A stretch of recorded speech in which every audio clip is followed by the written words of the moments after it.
So that his speed becomes 0 for the rest of the turn. No, it does not hit him. You're like, stay here, cloud! And it just continues flying away. Oh my god! Okay, he unappears, and you just you jump up in the air with your hammer and land it into his knee, and you hear a crunch and a crack. You guys want to go back to unappear for a second? Or you want to let that one go? Okay. Dad! That's what I heard. He's been home sick all week, and then he went back to school Friday. Now he's sick again. Poor kid. Dad! There's poop everywhere. Dad! He's Was it you yelling that or him? yes, Lord. It was me. There's poop everywhere. I don't know what to do. Georgie! I can't. Wasn't even home. There's so much poop. So what are we That doing? reminds me of the time I ended up with cat scratch fever. That's Remember not that? what I thought you were going to say. Remember that time you had to edit a chunk out of the podcast right in the middle of the show? I remember that. Oh, there he is. He's back. You're fine. You know what I was saying? That'd be cool, though. That would be- Yeah, that would be pretty dope. Try to swim and you turn back into a bird and you're like, Fuck! freaking out. How much damage did you do? You don't want to kill me. I hit, and you just start to burn him, and he's fine. And he looks very angry. Ace, it's your turn. Oh, I shoot him again. Yes. By the way, Faye bitch is raising her. God damn it, you have me doing it now. You hear some applause from the back. Warden is raising her hand. But Devlin, you said you don't remember when we came through the portal. You said we did not go anywhere, and you said we were in a cave the whole time. You don't- That's right. There was confusion. But you told us that we went to the Feywild, You remember? told me I was a stupid pussy and they would not believe me. And I apologize for that later. Davlin, you got an 11 on searching the bodies. Yeah, I did. Oh, look, this one has some socks, and they might even fit me. And it's like a child. Oh, It's just like a dead elven child. I'm like, oh, look, it's got socks that'll fit. You summon a mass of squirrels, and they're just like, yeah, what do you want? It's been really bad lately. Madge just, she lost her kids. We don't know what to do. But, Listen, when we're done, I'm going to make sure these guys are okay. humans are thinking about bringing in a highway. What the hell we gotta do about that, huh? We're gonna bring a lot of bad crowds around here in the forest. Squirrel, have you been hitting the pipe? We all be hitting the pipe out here. What do you think? The only way a squirrel can live out in these parts. Who are you to fucking judge, okay?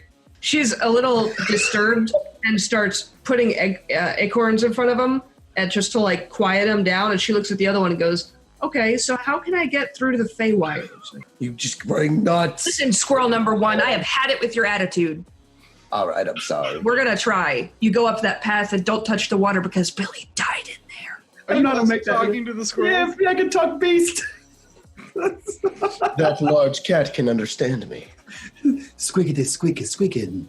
Squeakity, squeaky. Squeakity, squeaking. You know our sacred words. It's like the end of Return of the Jedi, except not as cool. No, because Byron's in the corner. No. Jesus Christ. Wow. We'll have the video. We're just Oh my god. Tune in next week to see what the hell's gonna happen with the party. Oh my god, if you guys don't have the We gotta get out of this stream quickly. Tune in next week to see what comes out in the end.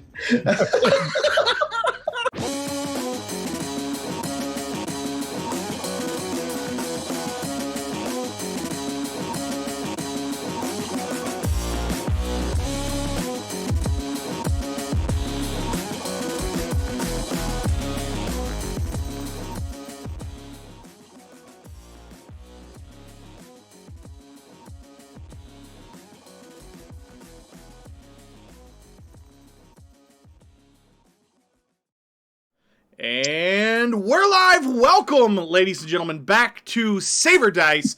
It is so good to have you back with us after our hiatus. Blame Guy. for that. With me, as always, I have some beautiful, incredible, wonderful, sexy, amazing, talented, green-haired bastards. We have Jacob BUDZ with XP to level 3. We, of course, have the one and only bearded, amazing, sexy beast, David FRIANT of Nerdarchy fame. We have Michael Hunt with unMadeGaming, Lauren B, aka the XMsGinjaNinja, and of course our amazing, wonderful, talented dungeon master, SCLANDERS from How to Be a Great GM, aka Personally, the I think Fat Michael's Goblin. the sexy one. My eyebrows resent that. Where? I don't see them. I know they're hiding. They're hiding, but they are amazing. Hey, Cody, do you get those threaded? Is that how you do it? You know what? I got my hair cut a couple weeks ago, and she's like, "You want me to shave your eyebrows?" And I was like, "What?" And then she was like, "Zip," and then that was it. That was all that happened. What? Here with a few words. No, Threads his eyebrows. I get my things threaded. you would. Like, God, no way, dude. I gotta manicure this all the time. It's a constant state of. Man, I just love the image of Michael in a bath, and he's just like, Anything you can do to make that nose look smaller, Mike. I mean, I'm not judging. You know that meme? The ooh meme? That's me. yeah. Lauren has a few words to share about some amazing sponsors to help us keep the show running, besides all of you sexy patrons. Lauren, take it away. Guys, do you like dungeons? It gets less weird, I promise. Do you also like studios to paint your dungeons in? Because you guys should buy Dungeon Painter Studio. Because if you see all these awesome maps like the Sky Whale, all the places that we've died and been sacrificed and things like that, they're all made in there. So you guys should go check it out. Check it out on Steam. Also, you should. I'm sorry, what was it? Oh my God, I'm so impressed by those maps that you painted in a dungeon in the studio. It's beautiful. Oh, right. And guys, we're going to be playing in Fantasy Grounds because it's really the only tabletop platform of choice for really Macs, Windows. Just do it. Just check it out. It's in Steam. Also, probably most importantly, guys, check out the Patreon.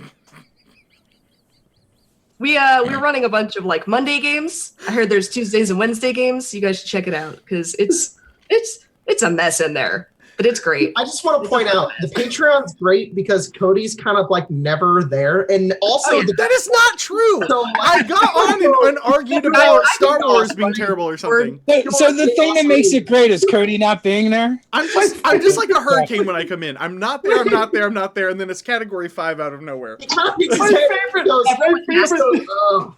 My favorite thing is at the beginning, Lauren said, "Can I do the Patreon announcement?" And she goes, "Guys, if you haven't heard of the Patreon, you should. It's great."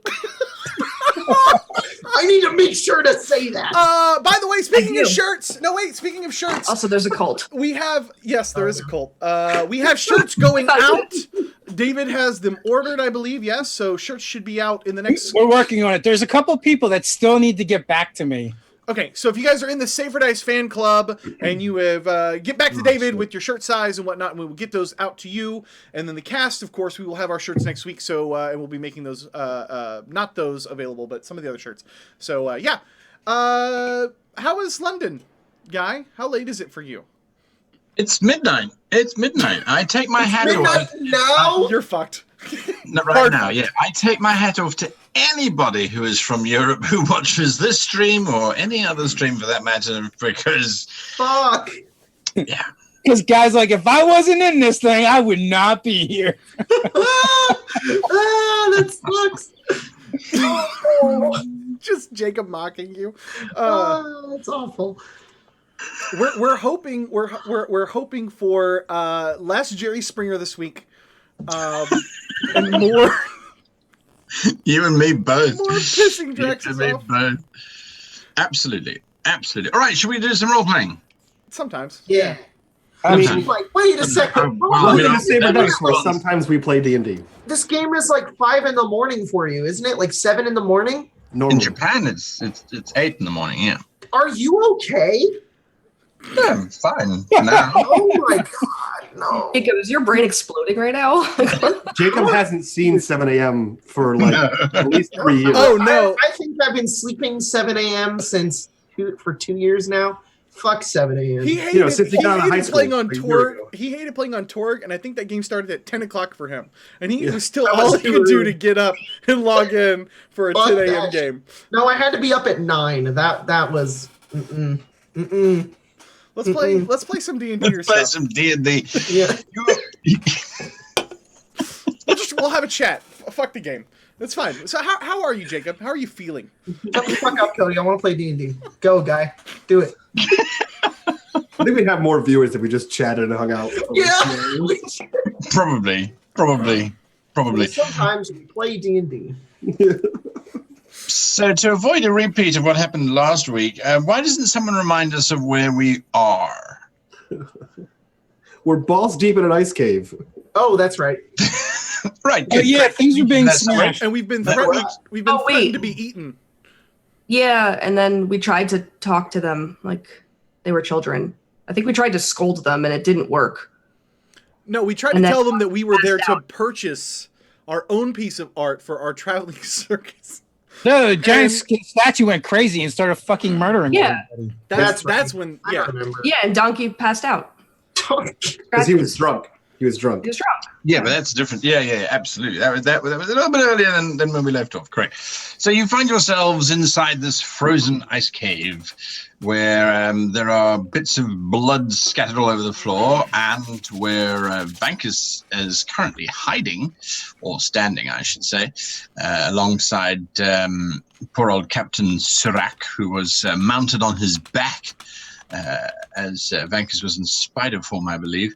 A lot of you find yourself clustered in that almost T-junction-like space, where you've got one door that's slightly bashed in and another door leading off away from you. There is some moaning and groaning coming from the one door. And that's pretty much all that I can say. So what are you guys doing? Guys, I took notes. Guy, last time. could you be so kind as to reshare the map for me? But of course, monsieur. I took a note to remember because Guy ended on Did a- you know Fantasy Ground has this feature where you can just grab the dragon head icon and drop it into your bar in the bottom? Hey, David. And they just have it available. Hey, David, don't give me shit about not doing enough work on Saver Dice. That's not something you should bring up. What? All right, the map is shared. All right. Oh, you can leave it down there. Okay. Yes, Wow, so- Dave, that is so helpful. Thank you. Great I don't feature. know how to use this program. I I can't turned the tell map if and I he is can't dead figure out how serious. to- I can't figure out how to turn the map again. This is- All right, we're trapped in between the two doors, right? You are indeed. And the Well, things are not trapped, shooting but- out of the walls anymore. That shit's over. Not anymore. The magic seems to have a limit, and this you have seemed to have cleared the limit of that trap. I forgot the giant H Guy. for hole. it's huge gap. Is what the H is for. Guy, the door. Which one's making the noise? The door to the north is where there's that groaning and moaning sound coming from. That is the one that's closest to Vankus. The southern door is creaking and is not creaking, is the one that's bashed in slightly, but does Can not we seem to have been See destroyed. through it? The one that's bashed in slightly? Yes, Yeah. there is a slight glow and a warmth coming from within the passageway that seems to be beyond. I'll open that up for you. There we go. Okay, but it looks like a passageway. It definitely looks like a passageway with a warm glow coming from deeper in. I am going to get Draxus is going to get real quiet, and he's going to, like, as an action, he's going to disappear Balasar, and then you see him like press himself up to the crack in this door. And what no one will see is I make Balasar appear on the other side of the door because he can appear wherever I can see, and I'm going to have him go 100 feet away down this hallway, and I'm going to perceive through his senses. Sure. I go up to Draxus and I'm like, "What do you hear, Draxus?" And you just see him with his eyes like wide open, and he just puts up a finger Uh-oh. because I lose all my senses when I'm perceiving. I wonder what he's doing, and I'm very confused, but I want to know. Yeah, he seems to be quite still, quite quiet as his eyes have glazed over slightly, the runes on his skin flaring up every now and again. It appears to be a forge of various descriptions. There's some large bellows that feed into this massive coal-fired forge. And then there are various instruments and implements, as well as then sacks and things. But again, more pools of blood all over the floor. And it looks like whatever was in here is definitely no longer. At the very far end, there's another corridor, and that terminates in two more doors. Those Okay. both doors are closed and shut. Cool. So I'm gonna quickly disappear and reappear Balasar on the other side. Sure. Whoa. He kind of looks to everyone and says, I think the giant statue thing was in here to begin with. And I think everything connects, but there's 2 more doors over here. But the statue's not in there now. I'm guessing that banging noise is from the statue. We should go after it, yeah? Yeah, probably. All right. I mean, I can But I if can it's check not that in there door. now, bruv, maybe it is gone somewhere else. What is behind door number 2? No, it's like you weren't even listening to what I said. I said the same thing. It's not here, but it's probably where the banging is at the other door, which would be door number whatever. It's fine. And he starts to walk over to door number 2. It wasn't banging though; it was groaning, right? You said Yeah, it's like groaning and moaning. Groaning. We don't want to know what's behind that door. Guy, weird question for you. Yeah. How thick is this door? The damaged door, No, door number 2, the undamaged one. the one to the north, Yeah. you estimate it's probably about maybe 3 inches, not very wide. Oh, Damn, that's some thick wood. It's built to last and satisfy. wow. This is not the After Dark show, guys. Aura size screen. Too bad. It's a well-built door. So he puts his hand on the door, and you see the runes flare up on him again. And I'm going to use detect magic that I have constantly Sure. going, which can see through up to 3 feet of wood. So I'm going to see what's on the other side of that. Is anything magical? You cast Detect Magic, and it flares up brilliantly on the other side. There is a mixture of transmutation magics, abjuration magics, as well as you seem to be detecting a certain amount of necromancy in there as well. Oh. But all on a very large scale. So it's transmutation. Transmutation, abjuration, and necromancy. Okay. Cool. A nice little cocktail. Yeah, he pulls his hand back from the door and says, that's definitely a ritual chamber in there. And I'm pretty sure my hatred for these dwarves will be more than justified when you find out they're using necromancy, probably to make these statues. Which way should we go then? Towards the statue or into there so we can stop the statues being made? Probably this one, because I think someone's dying on the other side. Probably a good idea. Door number 2 it is then. I run over and open the door. Which way I'm did the gonna guy back tell up. Fuck no. Wait, which way did the guy tell us to go? He didn't. The guy didn't say. Vankus, what are you doing whilst all this is going on? I am stuck to the ceiling and just observing, waiting for them to open up the door because Spider no opposable thumbs. Spider Vankus. This is true. Sirach is tied to your back, and he keeps sort of trying to look over your shoulders. What are they doing? Where are we going? I'll turn so that he can see. But not going anywhere. I see. That's what he's saying. How are you going to go through that door? Is there a handle? Yep. I pull it. Please don't say I open It it. opens up. It's not locked. Oops. Let me just. Oh, that was easy. I peek. I'm gonna open it like a foot and peek my head in. Sure. Well, like your whole head, though, right? My like whole head. Yeah. You peek inside and you see this fairly large chamber. It definitely looks like a ritual chamber of some kind. There is these ancient runes inscribed into the ice. They look to be quite old. Standing around it are these 3 very large Drasulski statues. There is a whimpering from Sirach as he gets really, really excited while seeing.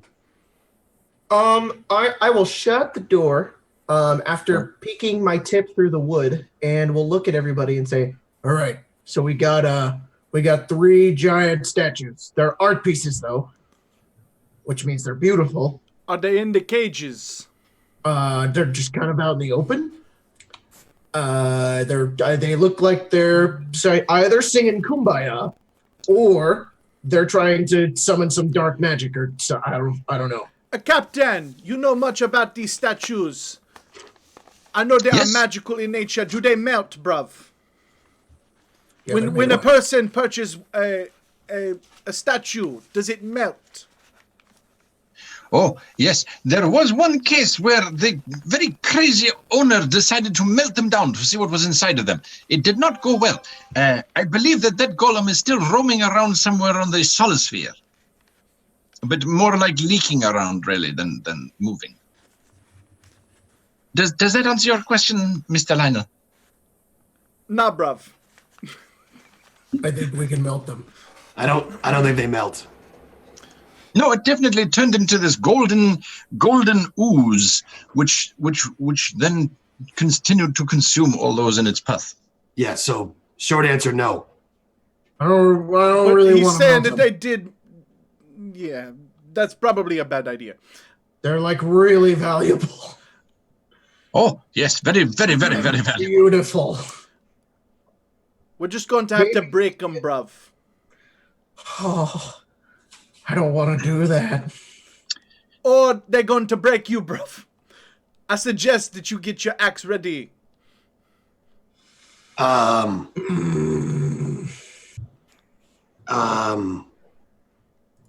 on. Mr. Lionel, I very seldom are we on the same page, but this time around, however, I feel we're in different books. You said you want to break their soul skins. Do you have any idea just how valuable these statues are? Bruv, they're going to kill you, bruv. Only if you aren't anywhere near them. You got a point. I kind of look over at Draxus for help for the first time. Like, are we not on the same page? This is about to happen? Listen, so I know my doctorate is a little bit rusty here, but I'm pretty sure I sensed abjuration magic in this ritual space, which means that all the statues are warded, which means your flute, your bagpipes, I don't know what spiders have. I'm not into that kind of books. I don't think it's going to be very effective against these giant statues, for the record. I have an idea, bruv. Okay. And I've got Gerard still with us, right? Yeah? Yeah. Okay. I will get out my rope. I will hand it to Gerard. And I will send him in to do his best AT-AT impression and tie them all up at the legs. So that if they do come to life, they'll just fall over. All right. And maybe the unseen servant won't trigger whatever magic like a person will. Now, I have to be within 30 feet of him. Wait, let me double check that. It might be 60 feet on unseen. Unseen? Unseen servant is it a range of 60 feet away? Okay, great. So I can be up to 60 feet away from him and have him still tying them up with rope. That's the plan. All right. He drifts in there. I'm just busy checking what is in there and what they can and cannot see. None of them have the thing that would let them see the thing, but they do have that thing. So he drifts in there and very slowly starts to wrap the rope around each of them. He is an unseen servant, so he's doing menial tasks. He's not doing the most amazing of bondage tricks here. He's just sort of looping them together. However, after a while, you think they tied? Great. You think? I mean, it's difficult to tell. I know what foreshadowing you're doing here as the fellow dungeon master. I get it. I'm just saying, unseen servant. He's not a rope master. I will accept whatever tied that Gerard can do. My butler. Right. Can I cast Bless before anyone goes in there? Sure. She sees these idiots trying to stick their head in a door with what it looks like a chamber with a bunch of statues that we know kills people. So she's like, and casts Bless on Dante, Draxus, and she looks over, and he's in spider form, Mankus, and him as well, and just kind of gives him a side eye, and then takes a step back. All right, brother. I guess we're going in. Dante, do you want to lead or do you want to send in Spider Boy? I want to leave. Oh, wait. What's the plan? To go in the Sorry. room and check it out, bruv. Just check it out. I mean, we're looking for the killer statue, yes? Okay. Yeah. So we don't need to spend a whole lot of time in there. If they're not killer, we don't have to destroy them, right? I'm fine with this. Okay. Also, Draxus. if they attack us, maybe we can just, run away, and we don't have to destroy them. Also, if we have to destroy them, maybe we can keep the pieces, and we can keep them on the ship. Or sell them. Dante, bruv. Yeah. I'm here to get paid, not to get killed. Whatever you want to do, bruv. But it's art. Kind of bar doesn't. I'm gonna go in and try to reason with them. I'm gonna reason with art, and I'm going to just open the door a little bit and close it right behind me, and just go and make my way in. I really like this character, Jacob. Enjoy your next one. To be clear, you have stepped into the room and closed the door behind you. Oh God! Yeah, Please read this. I'm aware. Get the fuck I'm out of standing here. next to the door. Just wait. You know what? Out of curiosity, guy, can I discreetly get Balasar in there before he closes the door? Roll initiative, Dante and Draxus. I'll let the dragon. Do you want me to roll it, or you want Balasar to roll it? Oh, Balasar, yeah. If Balasar tries to get in, I'll let him in. He's invisible. Oh, then never No, mind. he's- I'm cutting he's his head visible. off. No, he's visible. Oh, is he visible? Okay. Yeah. He can't turn invisible. We can roll though. We can roll. That's a trap. It's a trap. Don't I have a bonus in initiative because I'm a bard? You do. What is it? One? Efficiency modifier. Yeah, 1. So, boop. Hell yeah. Apparently, Dante is in and out before you can get Balazar to move, Draxus, unfortunately. I'm holding on to the door. You're holding on to the door. Yeah. As you step into the room, Lionel, you realize that the three statues do not move. Dante, sorry. Okay. Yeah. As you step into the room, the three statues do not move, but there does seem to be movement emanating from their heads. There's this bizarre, erratic light that is spilling out. Now, the statues here are silver, but they're on the map, but in reality, they are this beautiful bronze. These are 3 very, very perfect Drasulskis. Probably each worth 150,000 gold pieces without you. Dante shuts the door behind him, holding on to the door. He looks over, and his eyes just go as he just looks at them. They are not moving. They're just standing in front of this as part of this circle of runes carved onto the floor. All right. Dante's dumb, and Yes. and oh, is there gold over here? I beg your pardon? Is there like a treasure chest of gold at the end of the room? There is a treasure chest. Yes. Oh, this is one of those moments where like the player is like, "Fuck you," and "Why are you so stupid?" and the character's just gonna do dumb shit.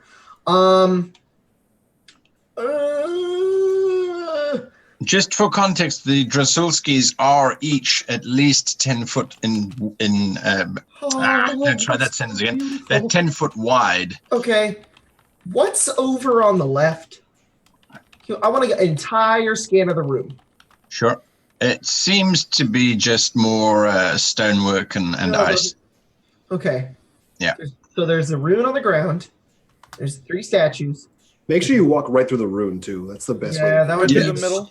Yeah, just straight across to the treasure. Like you want to get in and out as quick as possible. And Yeah, everyone knows the fastest point between 2 paths is a single straight line. it's not that. And always through the cryptic runes. Yep.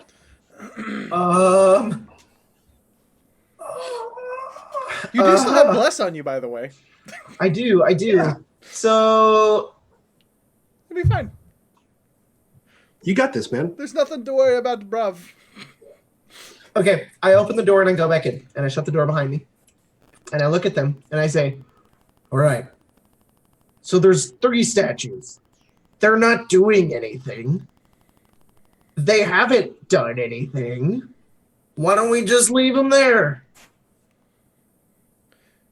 They're just art." None of them were covered in blood, were they? Did Dante find the source of the groaning and whimpering? Thank you. Why are you talking about me in the third person? Because I'm a spider and I can't talk. They don't. Then stop talking. He's using telepathic spider talk. I got it. I heard him. Did you find the moaning and groaning? No, there's nothing else in there. What? Huh? Yes? When he says, "Did you find the moaning and groaning?" because it has been permeating everywhere, it definitely did feel like it was coming from the statues. Difficult to localize because of where you about it. It might have come from the statues. I'll be right back, and I'll open and shut the door again and go back inside. Jesus.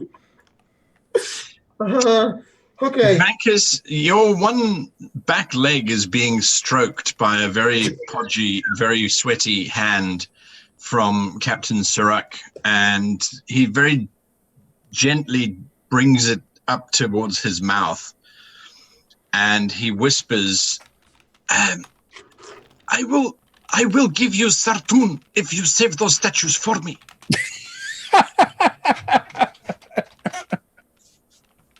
I cock a spider head in his direction thoughtfully. Oh, you don't have your ears and your legs? You're not like grasshoppers? Oh, I'm so sorry, he says, and he lets go of your leg. I thought that you... No, silly me. Yes, we save the statues, I give you Sartun, yeah? I will raise 2 spider legs up. As a shrug. Okay. I'm not sure what that means. So, Dante is going to slowly creep his way to right there. Hey, Lionel. I know we're on like a professional mission here, and this is like a life or death situation, but if we hold the door closed, you think he'll shit? Don't you even be thinking about messing with Dante like that, bruv. Listen, you pull pranks all the time on the boat. On the boat, bruv! Oh, so it's different now. Fine, okay, all right. Yeah, necromancy made it different, bruv. We draw the line on adventures, whatever. Tell me, I don't have a sense of humor. Don't you have a dragon egg to set over? Not if you keep trying to sell it. Lionel, Dante, as you get closer to these statues, you realize that there is something horrific going on here. The helmet of each of the statues the visor has been raised, and inside of each of the visors of these creatures, and they don't necessarily just look like knights, it's just the face plate basically is lifted up, revealing the internal cavity. Inside, you can see there are these twisted, distorted, moaning faces of, it looks to be dwarves in agony, and they sort of clawing to try and get out of the faceplate, but they don't seem to be succeeding.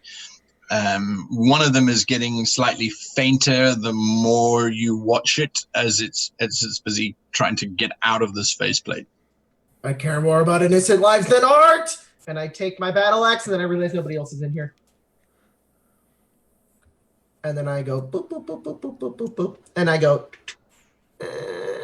and I open the door and I say, hey guys, there's we should come help me fight these fucking statues. And I'm gonna run over and I'm gonna well up this swing and go straight for the statue and kick out the legs. I feel like the moment the door begins to creak, there's just a stare down between Lionel and Draxus, as like Draxus eyes the handle and then just meets eye contact with Lionel. Yeah, I will run to Dante's aid. And I'm gonna run forward and just cleave this thing, but I don't want to try to hit the dwarf inside. I want to try to free him with the axe.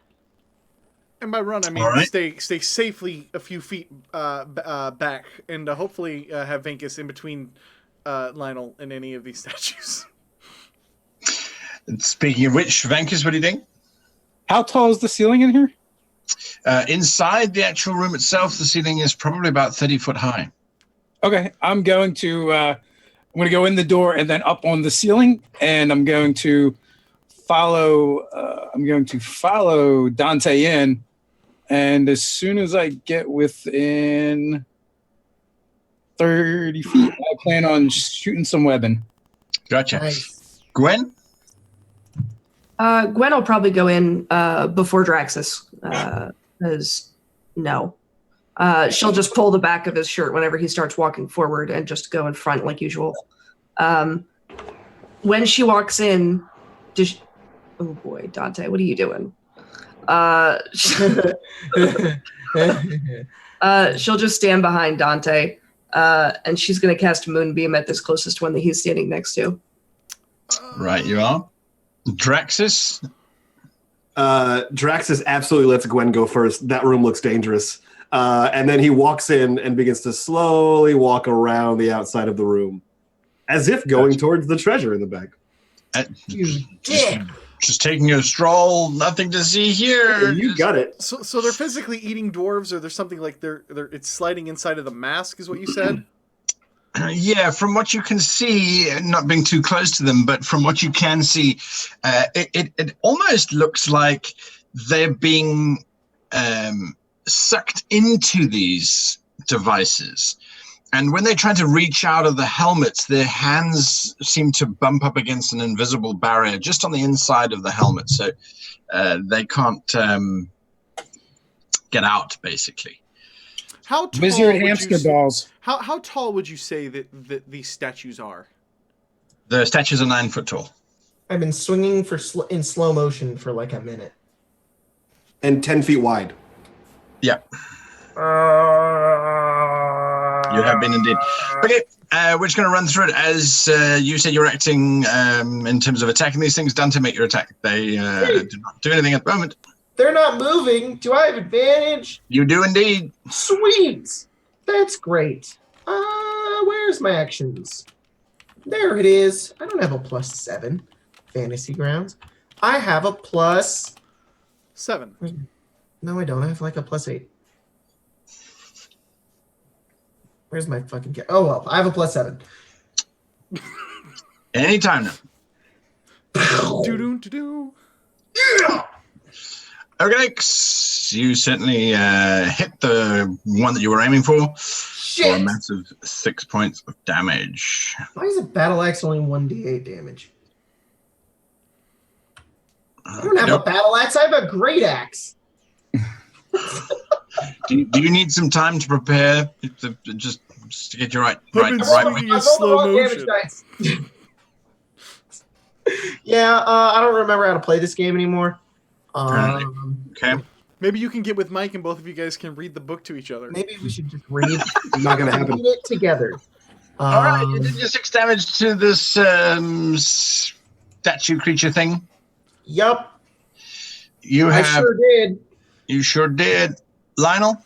I would like to cast a spell. Sure. I want to cast Shatter right at the, centering it right on the focal point of the mask. Gotcha. Yeah, so a sudden loud ringing noise, painfully intense. It's a 10-foot radius sphere. Sure. It's a con save for half. Right. A And creature you're made aiming at the of one that- material such as stone, crystal, or metal has disadvantage on the saving throw. Lovely. You are aiming at the statue that Dante attacked? I'm gonna aim for this red one. I'm gonna aim for the red one, and I want to aim again right here because they can't get out, right? Yeah, exactly right. So yeah, I want to blast it right there, and it's all up in its grill. I'm gonna All up T-pain in the its shit grill. out of it. It gets a con save, as you say. Disadvantage. Disadvantage. Con save. Disadvantage. Boom. 14. That's a fail, I believe. That is. So it takes 12 points of damage. Woot. Nice. You deal 12 points of damage. That's fun. Okay, that's your action. Are you going to move? Or are you staying where you are? Yeah, I'm gonna slide over here by my boy Draxus. My boy Draxus. I'm gonna slide over here by Draxus. I'm gonna let the other fightery types get all up in there. Get all up in there. All right, piss off the hornets and then run away. I understand. Balazar is doing what? Chilling. Yeah, I moved him next to me. Does he have? Oh, he actually has a turn order. Oh shit, yeah, cool. So yeah, I'm gonna say he moves up next to me that turn. Sure. Gwen. Gwen is going to be casting Moonbeam. Yes, that's right. On whom? The gentleman over here, Mr. Shield Guardian 2. Shield Guardian 2. So be it. And that is a Constitution saving throw. Constitution save with disadvantage? Is there anything that would cause him to have disadvantage? I don't think so. Okay. His con save is 15. He makes it. So half damage. Half damage. Go for it. What's your damage? That's not what I meant to do. I assumed as much. That's worse. I'm fairly certain that's not what you meant to do either. 2d10, isn't it? Yep, so 10 damage. Oh, I thought I clicked them together. My bad. So 10 It damage. takes 5 damage. Gotcha. What that saver dice for? There we go. Okie dokes, that's acted. They don't act this round. The captain on your back is currently whimpering quietly as he's watching all of this magic flare off. Draxus. Draxus is going to move 30 feet in a general this way direction. So 5, 10, 15, 20, 25, 30. Does it look like this monstrosity is taking any amount of damage here? Or does it look like it's pretty sturdy? It's taken some damage, but it doesn't look like anything's going to happen to it anytime soon. Let's put it that way. Then he keeps moving. 5, 10, 15, 20, 25, 30. That's it. All right. You're busy rushing over towards this box of gems and cash and the like. It does look like there is quite a collection of coins inside of that chest. There is also some ancient armor that is lying over the chest. It doesn't look like a Drasulski at all. It looks almost drowish in its very Gothic-like state. The very sort of pronounced dark tines that stick off the shoulder blades and the like, giving it this very edgy look, typical drow. Bankers. So this gray statue to the left here, I'm going to shoot a web at it. Gotcha. It's not moving, so you definitely have advantage on your web attack. Or is it just an area of effect? It's an actual attack. Gotcha. Hit it. That is a 23 plus a die 4, so a lot. Oh yeah. So 24. All right. So it's no damage. It's just it has the restrained condition until it spends an action to free itself. Nice. So restrained. Your web sprays out, and from above you, I suppose, is where Surek is. You hear him saying, "Oh yes, very nice, very nice. Don't hurt it. Just wrap it up in the web. I like this. Keep doing that." We're going to break its face off, bruv. Dante, what are you doing? This creature. I figured out. Dante goes, "What's this axe? I never had this." Throws it behind him and pulls out his real axe, which is massive and two-handed. Then he looks at this giant thing and says, "Fuck you! And give me that dwarf!" And he's going to swing twice into this giant icy statue and crying every time because art is important to him. Do we still have advantage?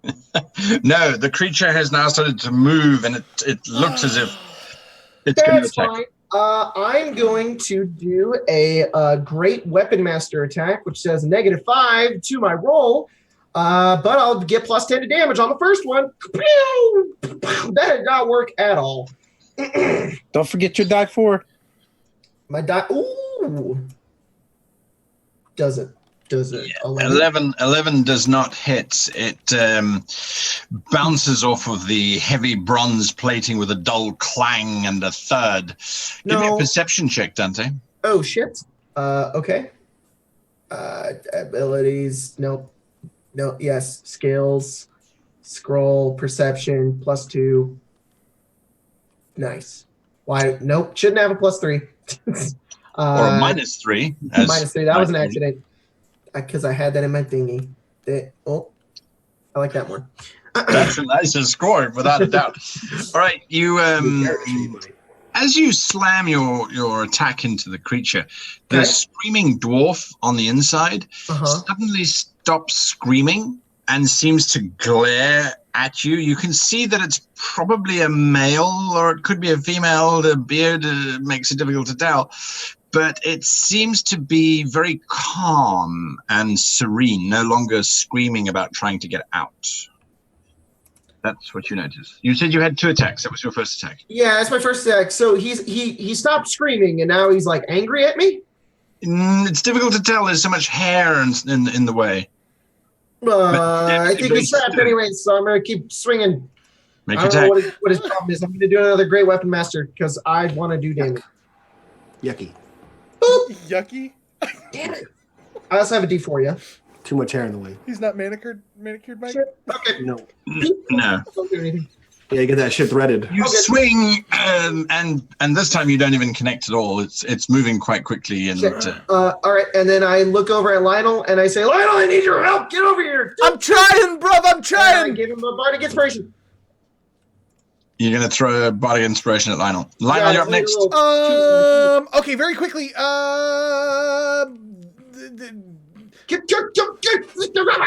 Draxus, what is this on the floor, bruv? Stop talking to Draxus. Get over here. Magic circle. Does it control them? I don't know. Fuck it! And I'm gonna cast Shatter on the magic circle and try to supernatural break the lines. Nice. Okie dokes. The magic circle saving throw. Does it? Let's see if we can get through 4 more new characters by the end of the season. I think we can do it. Yeah, I think you can do it. All right. I throw 10 shattered explosion and a thunderous boom goes off as bits of ice and debris spray out and just litter the area. The runes have been shattered and destroyed completely. There's this very wet sensation in the air because part of the explosion has liquefied some of the ice. There's a rather nasty crater in it. The net result is that both these statues now start to move forward. Fuck. That did not work, bro! It did not work! Why did you do that? I told you to come help me! Why did you do that? You see Drax on the other side of the statue go, guess not. I was trying to be clever, bruv. Stop trying that! Do you have okay, Guy, do you offer flanking in your games? Yes, you get +2, not advantage. That's such a mistake. Trying to rush there. I'm gonna slide up there because that's such a mistake. I really hope this guardian does not go for me. Go for Draxus. Go for Draxus. He's Yeah. got the treasure. Let's see what happens there. Balazar? Draxus kind of looks around, sees all of the things move towards Dante and Lionel, and he like looks up and he goes, "Can you help those idiots?" And Balasar moves over, and he is going to fly onto, I don't know if I can put him actually there. Yeah, onto the like face of this guardian, and he's going to distract it. And I'm going to use aid. So anyone attack, I think I'll use aid on Dante. So anyone who's attacked, when Dante attacks us, he gains advantage. Got you. On the Got first you. attack. Balasar sends you imagery. Is that correct in terms of communication? No, he can understand words that I say, and I can if I spend my turn doing so, I can perceive through his eyes and ears. Got you. All right. Okay, he has done his thing. Gwen. Gwen's just gonna keep attacking this guy. So it's another save. Another save. That's Guardian statue number 2, right? Correct. Mm-hmm. Oh yeah, you're right, guy. He does. Simple ideas, emotions, and images through telepathy. Damn it. Gotcha. She just yells over to Draxus, "Don't even think about opening that! Tentacles!" As she's just casting again. She's him just skirting the room to go get the treasure. She also. Right. Well, do your damage because it still takes half. As you order Balazar to go over and help Dante and Lionel, Balazar sends an image back to your head, Draxus, of two primates engaged in sex. Gwen, you do 4 points of damage to this thing. You just hear Draxus on the good. Yes. That's the first time I've ever heard Draxus laugh.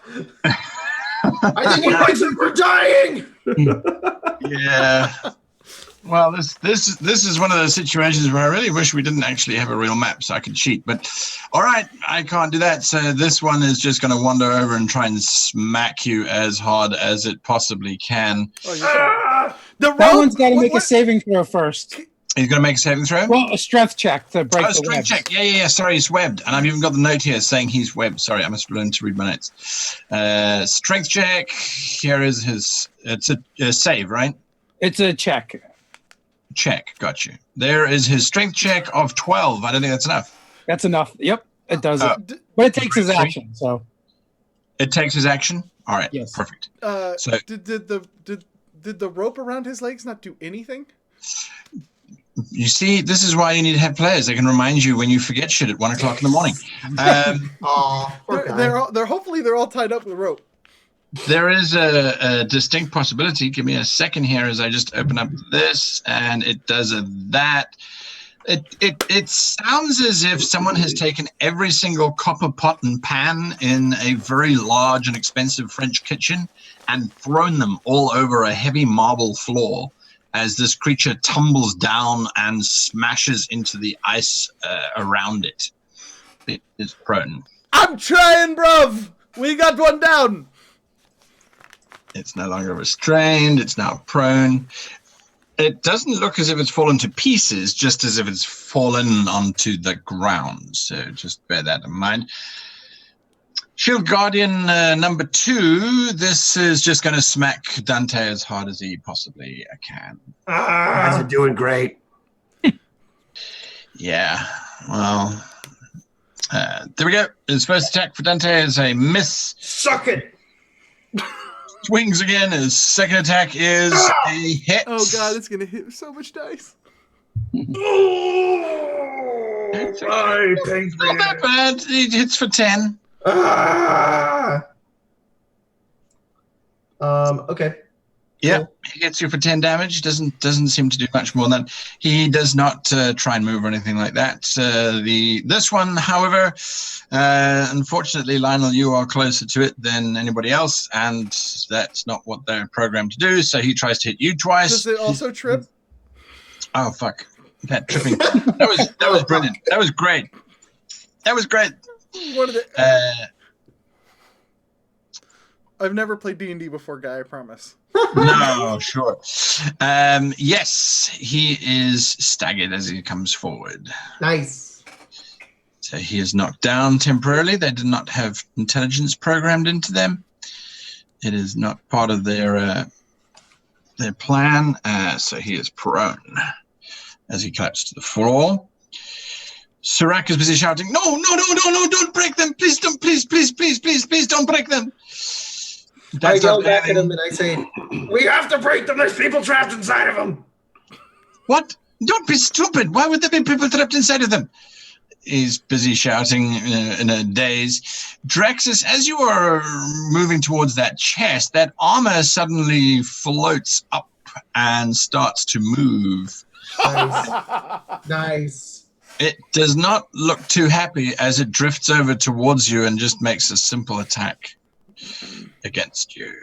That's inconvenient. It's a miss. Doesn't do anything other than that, but it does get 2 of them. So it tries again and misses again. Well, there we go. If I can roll above 12, it'll be great one day. It's nice for you guys, though. Back to the top of the round. Draxus, you're up. There's this floating animated armor in front of you. You know, I want to do magic, but it got really up in my grill, so that's inconvenient. So I'm gonna stab it and whip it. Da-na-na-na-na, da-na-na-na-na. Yeah, so like very quickly the rapier and whip like in unison on this thing. So rapier coming at you. Kayai. With a 21 to hit. And some 10 points of piercing damage there. And then the whip's coming out. That's going to miss. You have bless. That's a 6. I don't think it's going to cut it, I feel like. Yeah. But just in case here, I'll make it a 7. or a 9 rather. It's a 9. Yeah, like it sadly is as an effective blessed or unblessed. All right. Well, unfortunately, that's that for them. Yeah, so I just deal it some 10 points of damage. Yep. You. That's it. You're done. You know what? I'm going to skirt around it so that I'm between it and the chest. Sure, not a problem. You feel the draw of a chest very full of coin and gem. There's a certain satisfying coldness of real money. Perhaps you've been here before, or at least you've certainly been around lots of money before. Bankus, you're up. All right, so I need to drop one of these first, and that's a 5. That's good. So your organs swelling with fresh web. Exactly. So this shield guarding right here, can I just drop it right on there? Ooh, that's going to be a 2, and I don't think that's going to hit. Nope. Even with a D4. So I web in that general direction to no effect. All right, you're not moving? You know what? I will move. I'm going to move over here. All right, Sirac still strapped to your back, dangling like the apricot that he is. Dante. I'm gonna do more swings. Advantage on your first attack. You have advantage. Yeah. I have advantage on my first attack. You have advantage on your first attack. You have bless, which is a 1d4, and a house rule of flanking for an additional +2 to hit. Wow, I'm going to do a Great Weapon Master to get a -2, but it's only going to be a -3. And then I have advantage. And then only on the first one. And then I'm going to add a D4 to this. So and a +2. So I'm going to oops. That's supposed to be a 4 because I accidentally had the -3. Yep, and a +2. Okay, so +4, then I have +2, and then 1, 2, 3. So you have a +3 to the attack, and you roll it at advantage. Yes. Sweet. We just thought we'd help you out with the math bits. You get a +6 to the attack. Yeah, but he's doing Great Weapon Master. Great Weapon. So I have a +3, so to my +7, so that's like a +10 with advantage. And natural 20. That was all unnecessary. That just rounds all the math out for you. Yeah, basically. And then my second attack is also blessed. Yes. So I get a +1, and the +2 for flanking. I have flanking. the +2, so I'm only getting a -2 this time. You should roll the damage on the first attack first before rolling the second attack, because Fantasy Grounds will automatically double it for you. But if you roll the next one, then it won't. Oh, really? Yeah. Pro tip. Boop. That also has +10, so it's twice. So because it crit, you don't double modifiers on crits, do you? No. Dude, Just the I don't know dice. how to play this game anymore. Just the dice. Okay, so that's 23 damage. Sure. And 23 then damage. The second attack with a -2, boop, is an 11. Which is a miss. All right, done. Are you sure? Yep, that's all I can really do there. What about the +2 flanking? I already added it. I did Great Weapon Master. Oh, you did Great Weapon. Okay. All right, you slam into the creature, burying your axe deep into the metal, ripping out bits and pieces, bolts, and all to go in all different directions. Lionel. Do these guys look heavier than 500 pounds? Yes. Fuck. I'm gonna turn. It's not that kind of stature. Yeah. Jerk says we need your help over here. Not worried about that treasure. And I'm A little busy. I will fix. I will fix his busyness by casting Levitate on the animated armor. You're going to levitate the levitating armor. I'm going to levitate it so that I just move it 20 feet up in the air. It gets a save because it's not a willing creature. But if I levitate it, as long as I hold it, it just floats until we finish all this shit up. So DC is 15, and the check is a... Where is the check? Constitution saving throw. Constitution saving throw. Its Constitution saving throw is a 10. I float it 20 feet up in the air, and it just hovers there. Gotcha. It's a concentrations check, correct? Yes, it's concentration up to 10 minutes.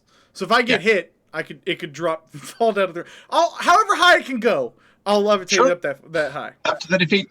Okay. Yeah. So I can only move it 20 feet. So I move it 20 feet up in the air. Gotcha. Yeah. So it's floating. Now you're not busy, bruv. And I kind of point over to the statue or this fucking golem that's laying on the ground in between us. Fine. And that's my turn. That's it. Next up, Balazar. Keep it up. And Balazar is going to keep like mushing its face to cause aid for Dante. So Dante, your first attack has advantage. Nice. Gwen, the situation seems to be going south. Oh boy. So the one that's floating that he casted levitate on is 2 or 3. It's actually the armor right at the back. It's called Animated Armor 2 next to Draxus. Oh boy. She's gonna cast her Moon Beam again, but also she's gonna start moving around the room, and she's just kind of looking above everything, trying to look around like Draxus, like yelling at him not to touch the chest. She's getting nervous about the tentacles. Oh, we're not blessed anymore, by the way. I forget that. Yeah. Moonbeam is also a channeling spell. So This is first. Okay. So you're making a Moonbeam attack against Shield Guardian number 2? Correct. All right. It gets a saving throw. Yep, Constitution. Yep. Saving throw for Constitution is an 8. It fails. Deal maximum damage. 12. Nice. 12.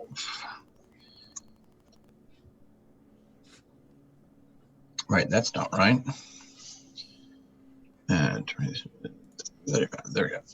All right, your beam flares up and slices into the creature. Bits and pieces of it seem to fall off. Doesn't seem to have slowed it down in any way. This creature, which was prone, now stands up, and that it then starts shambling over towards you all. The rope is no longer tied to its feet, and that's its actions. Shield Guardian number 2, which is being beamed and rogered by this little dragon thing and attacked and hit, is just going to try and swing out in blind rage at Dante because I have emotions. Ugh. he swings and misses completely. He can't really see you but because of this creature. He swings again, and that is a hit. 13 points of damage as he swipes a large backhand, beautifully decorated. You do notice, by the way, that there is these most amazing filigree running along the entire length of the arm. He just gets gutted by this thing, and he's like, "Oh, it's beautiful." Well, it's now pantined on the side of his head. Yes. I love it. This one stands up and starts clunking over towards Lionel. That's its action. Serac is currently shouting, "Get him! Get him! Get him! But not too hard! Don't break it!" The armor is just floating in the air. And that takes us to Draxus. Both of the oh no, all my maps went away. Both of the monsters are now up and not tangled anymore. Is that correct? Yes. Yes. Okay, Yes. perfect. And the other one is floating haplessly in front of him. Okay. Draxus kind of looks around and nods at the back of Lionel's head and goes, "All right, I see how it is." And he points his finger And then he remembers how this works, and he points his second finger, and he 2 Eldritch Blasts at the one that everyone is fighting. So you're going to get some Eldritch Blastings happening right over here. So let's see here. Eldritch Blast. Cast. Attack. Miss. Great. Second one. Just as bad. A 12.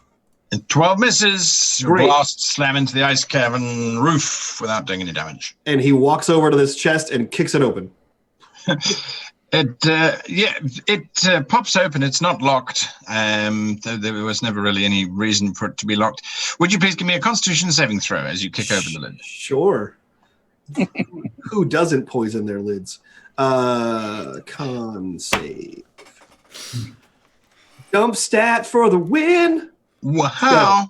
Certainly paying off that dump stat. As you kick it open, there is this putrefying smell that washes over you.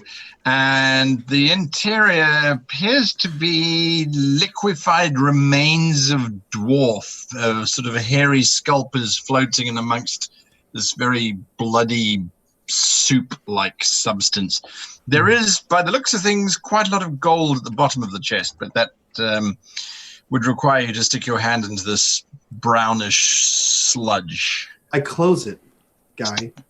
You close it delicately, all right? No, not delicately. I just slam that shit closed. It's full of liquefied bodies, guy. Who casually closes that? You're not from South Africa. You don't know. Yeah. When you open a dumpster full of corpses, guy, you slam that shit closed. Well, just a different approach to life. Thankus, you're up next. Who knew? All right. Somebody start doing some damage. All right, I will scurry forth and drop on top of this critter in me spider form. And that's a 15 to hit.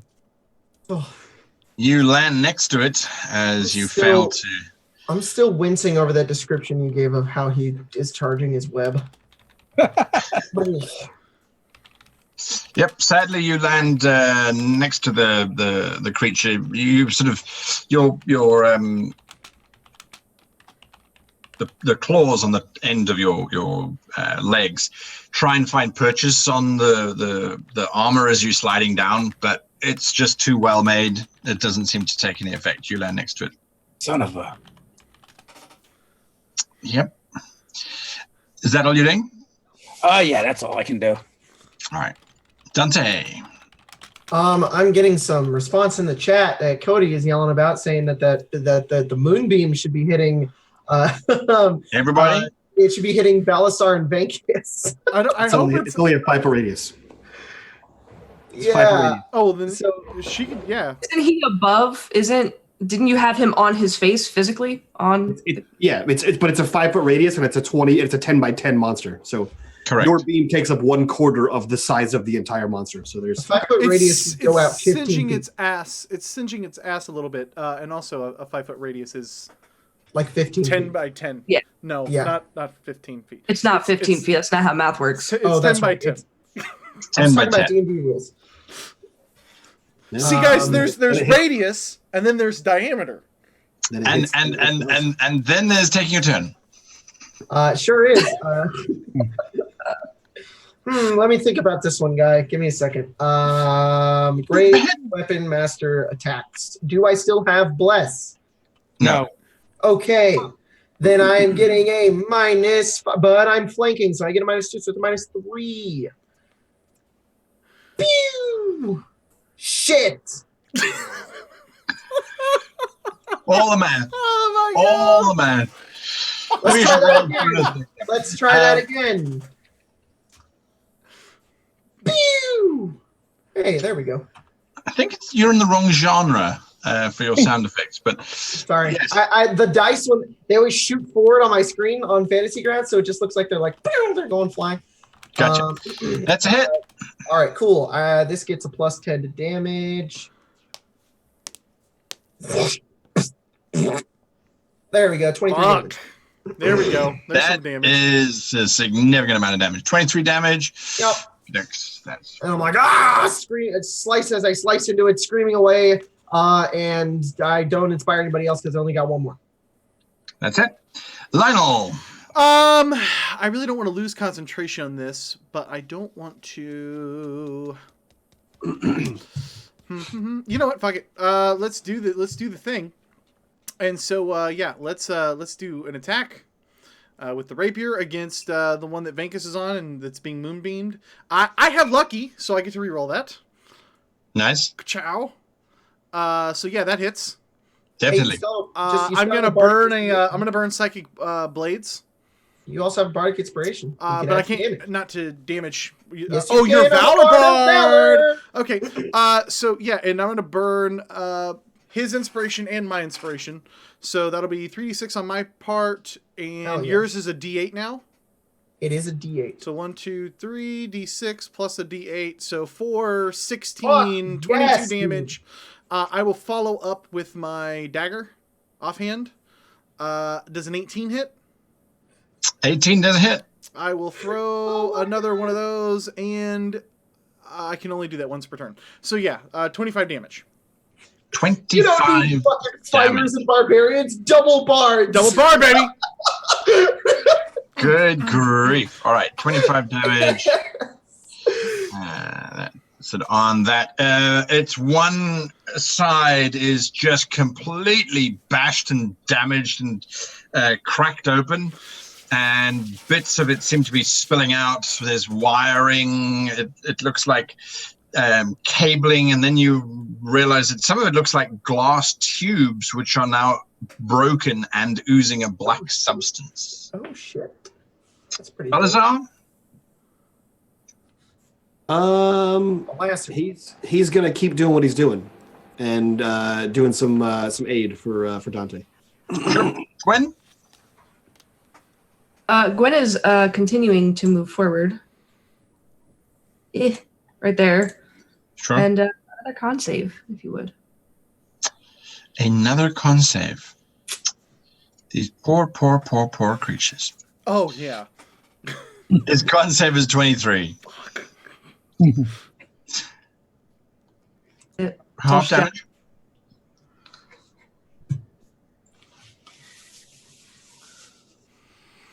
Four.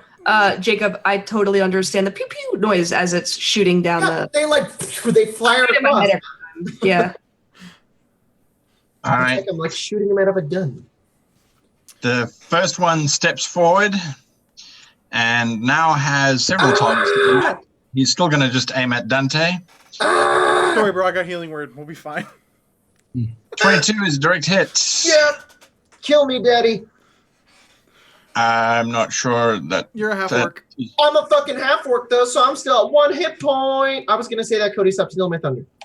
All right. So well, you forgot extra attack early, so forgive me. I remembered how to play. His second attack is a natural 20. Like, oh, God. 15 points damage. So he smacks you. You get up. He smacks you again. Doesn't say anything because he's a construct. So. Death saving throws. Yeah. All right. Yep. I'm down. Down. The second one turns and looks at now, I suppose, Vankus, who has made a very pretty mumble of putting everyone on top of everyone.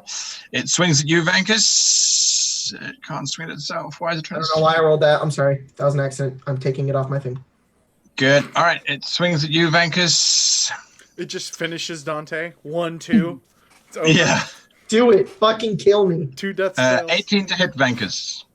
That will hit. That'll even bypass my cover, I believe. Yeah. Poor old Serac. I can't target you directly because you're on top of the creature and that sort of thing. So 14 points of damage. All right, 14 damage.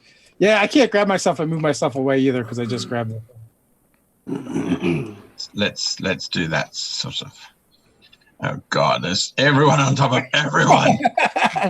Oh, baby, sexy time. Sexy time. All right, second attack. Have I made 2 attacks against you already? No, just 1 so far. Just one. All right, second attack. I can now make it against you directly. That's a direct hit, and it just deals more damage at you. Another 13 points of damage.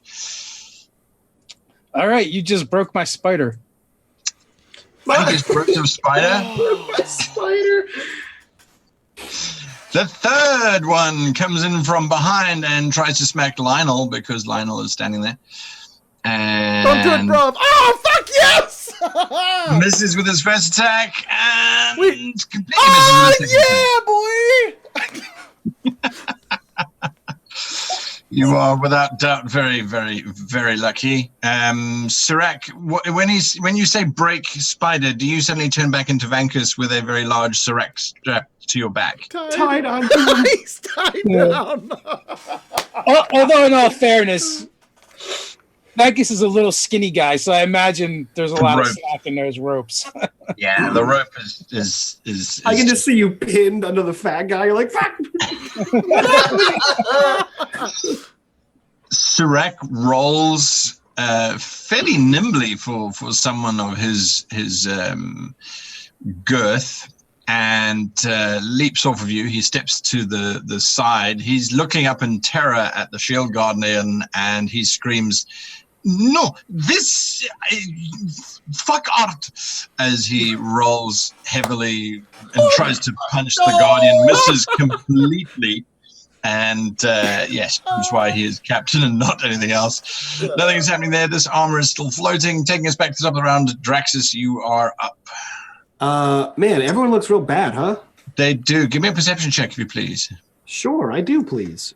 Let's find out here. Skills, perception, dump stat. 15.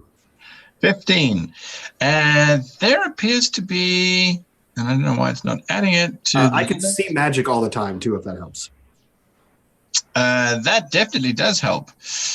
There is a figure standing very quietly and not being added to my list, so, you know, whatever. There's a figure listed as this V token standing at the doorway, and it appears to just be watching. It's a dwarf, but completely clean-shaven, no beard whatsoever, just standing, watching and observing this fracas that's going on. He seems to be slightly interested, maybe not in terms of Lionel or Dante or Vankus, but in terms of how the statues are performing. Okay. Yeah, Draxus does two things. He first looks over and says, "Gwen!" And then he two Eldritch Blasts at seemingly nobody, shooting at that invisible guy, V. You're shooting at him? Yep. Oh, God. Let's make another enemy. A 25. Oh! Yep. For 5 damage, and a nat 1. So a 25.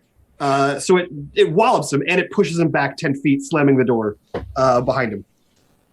Because I assume he walked into the door, and he's now sitting in front of the door. It slams him back 10 feet, and blasts the door closed. So now everyone should hear the door slam close. Absolutely. Then I casually walk over to the other chest, hold my nose, and then kick that one open. Gross.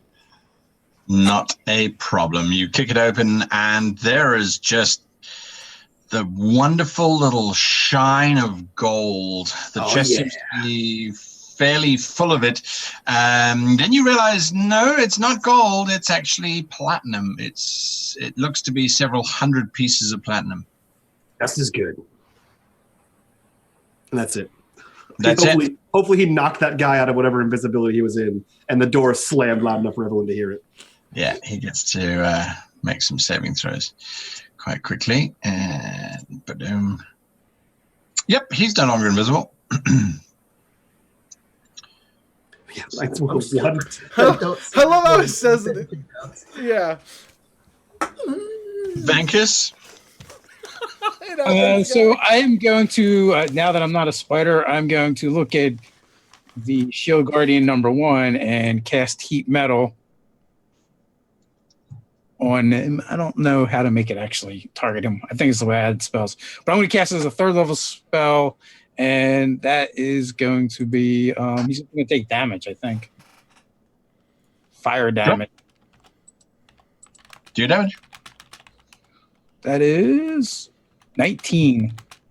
He doesn't get a save? Because I'm casting it on him, I don't think so. Don't think so? All right. Use a manufactured metal object. Yep, he is indeed. 19 points of damage. Good lord. Nice. The whole thing seems to be staggering. It doesn't seem to be moving as efficiently as before. Dante, Every now and then I fall apart. Oh, I'm good. you're good. Lionel, Okay, Guy. There's still 3 of these fucking things, plus the animated armor, right? And Yep. how bad does Shield Guardian 2 look? Does he look like we're about to break him in half, or does he look fine? he looks beaten up that someone's going to have to take a hammer and just sort of knock out the kinks and stuff, but he doesn't look as if he's going anywhere. Unfortunately, your Got barbarian. it. Okay, bard isn't here's what I'm going to touching. do. I'm going to take an attack of opportunity, if I have to, from this guy, from Shield Guardian 3. Is he going to attack me? Oh, yeah. Neat. I will take that. You'll take that. Okay. He swings his large arm at you. Scroll, scroll, scroll, scroll, scroll. 14 AC. He Well, that- dropped it on Balthazar. Yeah, I got you. I got Yeah, you. because you're all the tokens. you're all right next to each other. Yeah, I got It's a hit nonetheless. yeah. So yeah, I'll take the damage. I hope. Oh, look at that! Oh, neat. Oh. Minimum damage. I'm so lucky. I will move here. So 5, 10, 15. I'll take another attack of opportunity if I have to. Yes, from him. Don't worry, guys. The bard will soak up all the attacks of opportunities. So you guys can just move freely around these things. Famous last words. Hopefully not. Yeah. I mean, what did you want, the warlock or the druid to take the hits? Yeah, that hits. The druid should be taking the hits. You're fine. Venkis He will did. never die. He did. He Oh, knocked out me! his See, job. I'm fine. Get Double fucked. ones, double 1, twos. 2. Okay, so 5, 10, 15. Okay, at this point, I'm going to cast another spell. I'm going to cast Levitate. I have to use a level 3 spell to do that. Paladin. And I'm going to cast it on. I'm just making sure that I can't cast it on extra people for any reason. No, I can't. All right, great. So I'm going to burn a level 3 spell slot, which sucks, on my boy Dante. So the other one takes a bunch of falling damage? It'll drop 20 feet. So 1d6 damage. Sure, roll it. It doesn't fall. It goes down easy. Oh, it doesn't go down When easy. I just drop the spell, If he kills the spell, he's not lowering it. He just turned it off. Yeah, levitate doesn't work. You can't use it offensively that way. Oh, neat. Wow. Yeah, because then you could levitate people and then drop the spell and they could fall into the yes. What, When the what's wrong spell with- ends, the Yeah. target floats gently to the ground as if it is still aloft. Good call, Dave. I'm going to cast Levitate on Dante with level 3 spell slot. Sure. I'm going to levitate him up to about waist high. I'm going to grab his foot. Okay. You are levitating Dante up to waist high. Sure, Yeah. not a I'm going to problem. grab his foot. Yeah, So I'm not dragging him. I need him to be basically weightless nice. so I can sling him towards the door. Just yeet me over there. I'm gonna sling him towards the door. I'm gonna run. Okay, so it depends. Are you make me move at half speed while I'm dragging him while levitated and weightless, No, or am I gonna move at full speed? full speed. Great. So Doesn't there's kill 5 you. feet. Are you There's playing 10 feet. shuffleboard? There's 15 feet. Dante is here, and I'm going to sling him towards the door, and hopefully And he will. Nothing will stop him. He'll just slide. I love the animation of it just going boop, just And, flying. If Marty McFly taught us anything, is hoverboards don't work on water. Yeah. It's Thankfully time to ice. run, bruv. And then that will be my turn. All right. The bald-headed individual who's no longer invisible and who was pushed against the door, he gently puts a hand out and he stops Dante from just sliding into the wall. Awesome. He just very delicately puts his hand onto Dante's head as Dante drifts towards him. And then he That's your actions for that Balasar? I'm going to send Balasar over to protect Dante because I still like him a little bit, even though he called me his child. Aw. So you just see him fly over and then just perch on his unconscious body, bleeding out. Just sits on your chest. And he's like a cat. Where he's like, Does the blood levitate? Is there or like an anime of blood around you? Yeah, that's an interesting thought. Does it levitate? Well, anyway, I feel like it should. It pulls. It pulls. Gwen. So I can see this visible bald gentleman, correct? Yes. Yeah. She was yelled at to get over there, so she's gonna Misty step right in front of him, and she's gonna intimidate him into stopping this.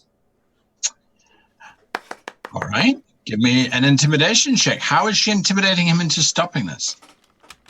Holy shit! She takes her shield and pounds the door, and like the door parts of it like fly off as her shield hits it. There's 3 solid inches of the door there. She goes through at least 2 inches. That's as far as she can get through. And then she immediately just, when she's done, just that's quite enough, and just looks back to Draxus. There is he looks up at you in absolute terror, and sort of nods quietly. He's about to do something. Unfortunately, he doesn't get to act just yet. The Shield Guardian is busy. Well, this is about to do something to Vankus, unfortunately, because Vankus, you're still standing there. They don't have that much intelligence. It hits you, Vankus. Yes, it does. 14 points of damage. It tries to hit you again. It misses. Wow. That's lucky. The second one tries to hit you because you're there. Sorry, we all left you to die. Yeah, that's a hit. It raises up one of its beautifully sculpted arms for maximum damage. 16 points of damage. Oh my god! I can't handle this. I'm gonna be so mad if Second Vankus attack dies, too. comes in at you, Vankus, Oh, shit. and misses. Oh, Vankus. Oh, no. The third Shield Guardian comes plodding forward, and let's just go to the third Shield Guardian, and it smacks down on Sirac for a natural 20. Oh no, Captain Sprack is dead. Oh, fuck! Wait, Draxus, remember that time you asked if the guy flies the ship? He lives! Yeah, I did. He lives. That was his first attack, sadly. His second attack, Oh god, he gets another attack. Oh my there's god. another hit against Sirac. He said I fuck did- art, and then he got Oh, Lauren is no! absolutely right. I did tell him that he's on his own. We're not protecting him down here. That's true. Sirac is beaten left, he's beaten right, his shoulders are wobbling, his stomach sort of rolls around. I mean, he'll die happy. He drops to the floor. I don't want to be a hero anymore. Oh no! It's so sad. As he desperately tries to attack the shield golem with his little short sword and misses. Oh, why are you attacking it? You should run away, Sirac. It's 9 feet tall. Just hit the fucking piece of ice. He looks over at you, Vankus, and he says, I would run, but my legs have turned to jelly. As he sort of flails this little blade around, desperately trying to do something. The armor doesn't do anything. This goes back to the chest, which is where Draxus still is. So it attacks Draxus because it can. Draxus, it misses its first attack, misses its second attack. So there you go. You are quite lucky with that. Top of the round, Draxus, what are you doing? Man, you know, is this guy? Does he look scared out of his mind? The V for villain over there. Oh yeah. Cool. Yeah, V for villain. There are some tokens I don't have control over, but yes, V for villain works. If you want to call him a villain. I'm gonna take the attack of opportunity from this guy because he doesn't seem to be able to hit me, and I prefer that. So I'm gonna scooch back, and he can get a free shot on me.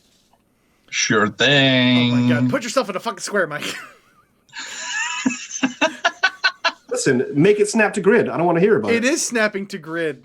Well, then they have half grids, so that's on you. They That's your have problem. half grids. Well, that's dumb. It swings at you, it misses.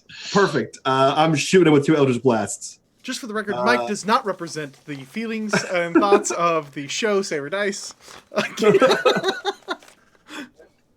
So 2 points of damage? Yep. So 2 points of damage and then 19 points of damage. Wow. Get wrecked. You piece of shit.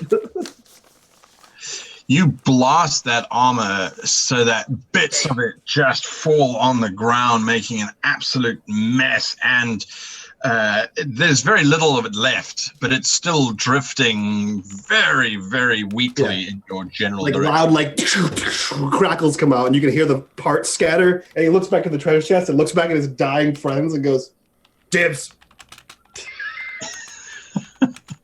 Vankers, that's 6. I had some concentration checks to make. So that one is good.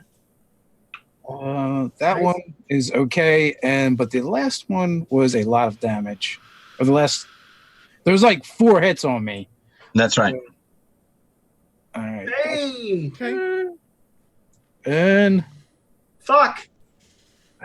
it's 10 or half damage, whichever is higher. Correct. I don't think none of the attacks are above 20 per attack. So no. Yeah, so I think they're okay. So what I'm going to do is I'm going to disengage and come over here with the rest of the crew. And as a bonus action, I'm just going to continue to do damage to the Shield Guardian number 1. And I do not know why Serac decided to stay there. It's just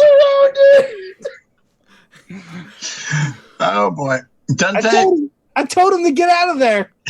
I got you, bruv. So she's just intimidated this guy, right? I beg your pardon? She's just intimidated this guy, right?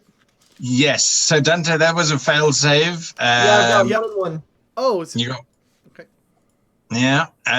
He looks from Gwen in absolute terror and waves his hand. As he does so, all of the constructs, as they're about to slam down onto Serac, immediately stop and look in the general direction of everywhere. He looks at you, Gwen, and he says, "You are the most beautiful woman I have ever seen.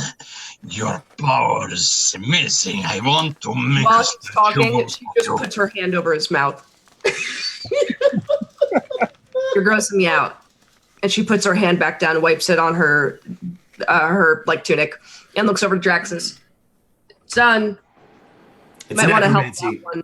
And she points over at Dante. It's necromancy. Yeah, I don't give a fuck about this motherfucker. So I'm gonna run past. I'm just gonna knock this little son of a bitch out of the way. I'm just gonna shove him out of the way. I'm gonna grab Dante, open this door, and get on the other side with Dante, who is floating unconscious, I'm assuming. And that's where the other giant statue is. And I'm going to cast Healing Word. Yeah. Dante, bruv, I love you so much. You must feel better. Come back to me, brother. And I'm just going to cast a little... It's not a healing touch. Healing Word.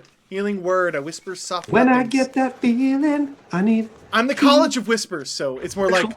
Dante, bruv, you're going to be okay. Come back to me, bruv. He wakes up, but he just goes back to sleep. One hit point. No, well, plus the mod, I think, right? So he's alive, but so he's 5. You get 5 HP back, bro. He just naps while he's floating because this is a really comfy bed for him. Nice. Nothing. So, yeah, floating. Yeah, it's real nice, real nice. He just sleeps. What's Belisar doing? He's still on his chest. So Dante Lionel pulled him out with him. Gotcha. He's just making a judging face at Lionel for his death speech. I love you, man. And you just see the pseudo dragon just cock its head like an annoyed cat. I'm on the other side of the door. The pseudo dragon was on Dante's chest. You pulled Dante out with the dragon. Yeah. Oh, he just looks at you and judgingly. He looks at you judgingly, and he can transmit his thoughts back to Draxus. Gwen? Gwen is going to pull her shield out of the wall and just kind of take a step away from this guy. We needed your help with something. Then why are you trying to rob me of my money? Because that one's greedy and doesn't know any better. And she points at Draxus. Ooh. We're here for something. And she points at Draxus. Who usually does the deal making. Okay, I'm just going to stand and admire your beauty, but I do beg you, allow me to sculpt you like I sculpt my little dwarf girls, huh? Gross. That's what he's asking for? First golem doesn't move, second golem doesn't move, third golem doesn't move, Surak urinates everywhere. Gwen Freezes goes, instantly. we do have a talking donkey who would like a sculpture made of himself. If that's something that you could do for us, I'll consider it. I will do anything to be able to immortalize the beauty that is in front of me. Guys, Scratches is going to be so happy. This creature again attacks you, Draxus, because you're still near the treasure. That's fair. That's a hit. And Draxus dies instantly. 3 points of damage. Oh, he's almost dead. Yikes. Second attack. Misses. It is still protecting its treasure. Draxus, what are you doing? He steps back again, so he can get an attack of opportunity. And then I'm going to blast it again. You really don't mind that attack of opportunity. You got lots of hit points. I like that. I do have full hit points. I've only taken like 5 damage. Crit. Damn it. Misses. Perfect. Great. Eldritch Blast. It explodes. Damage. Great. Perfect. Bits of armor shatter and land all around. It is destroyed. Great. And then Angry Draxus finishes his movement over here towards this guy. And he puts on his angry. You see his like lack of eyebrows just furrow. And he just he still has one Eldritch Blast kind of like banked there. He's pointing his like glowing runic finger, and he's shouting at this. I assume this is what's his face, right? And he's like, "It's necromancy. That's how you make this trash." And Dante can hear on the other side the art's being called trash. He's, I assume. he turns his eye, that doesn't really care because he's bleeding. Vankers? All right, so I will move over to V for villain or artist here. I will continue concentrating on that spell because, well, fuck that statue for 11 points of fire damage. What are you talking about, thieves? It looks like this place has been broken into, ransacked, and attacked. What is going on here? This is standard training for my statues. Nothing is what normally goes on. Why you come here for my help and yet you criticize my decorations and you try and steal my treasure? I do not understand this. You surfaces are also strange.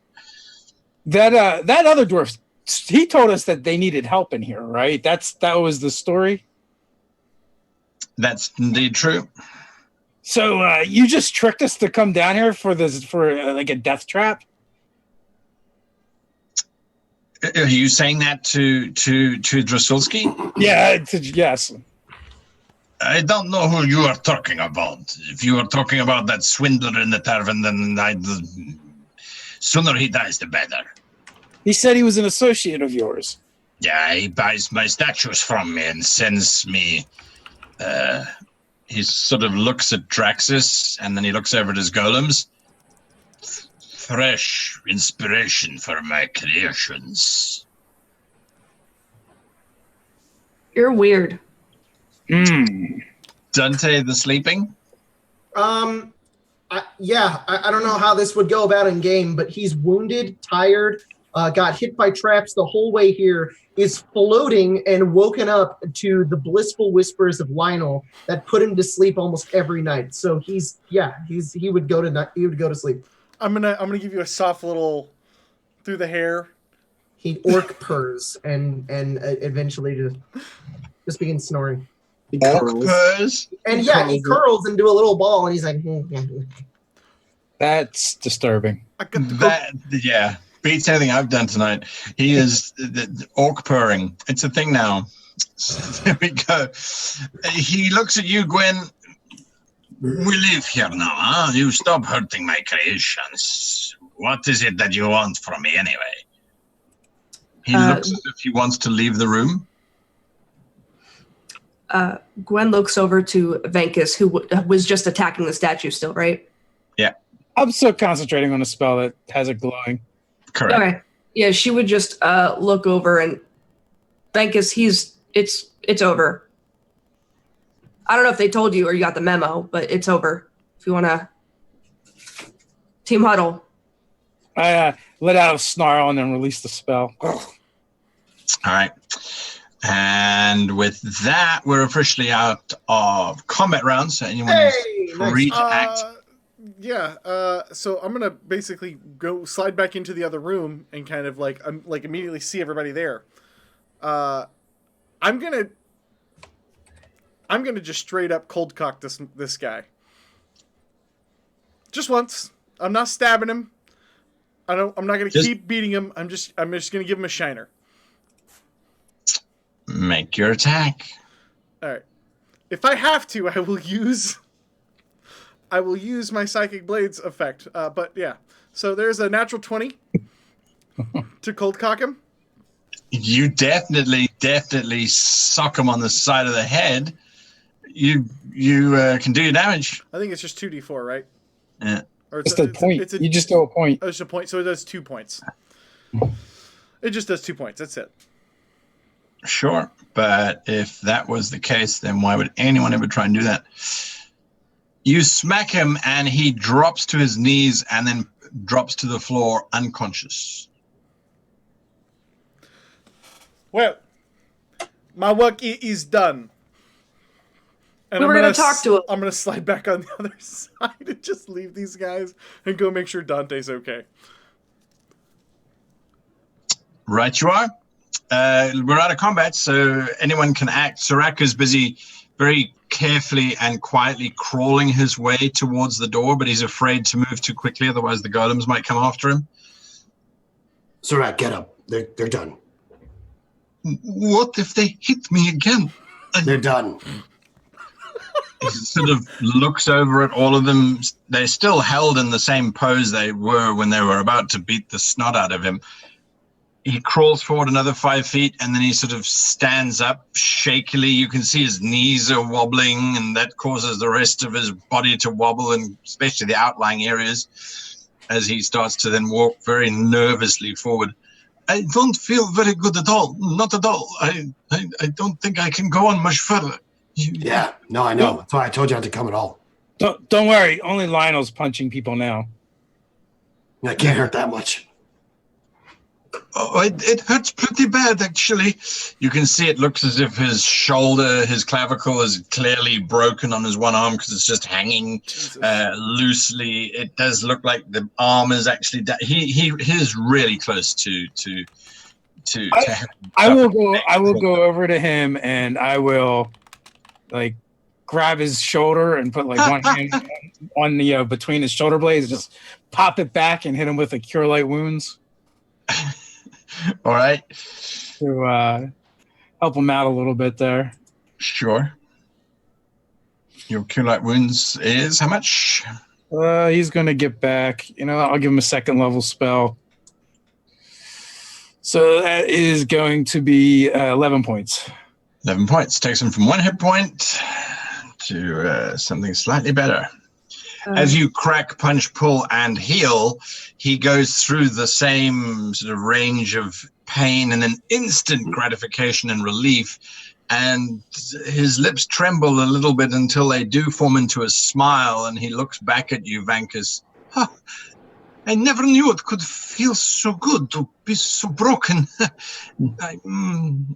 As he then seems to be a lot happier, but he does step out of the room quite quickly, stepping over the unconscious dwarf. What are you guys doing? He's unconscious? Yeah. Cody punched him to unconsciousness.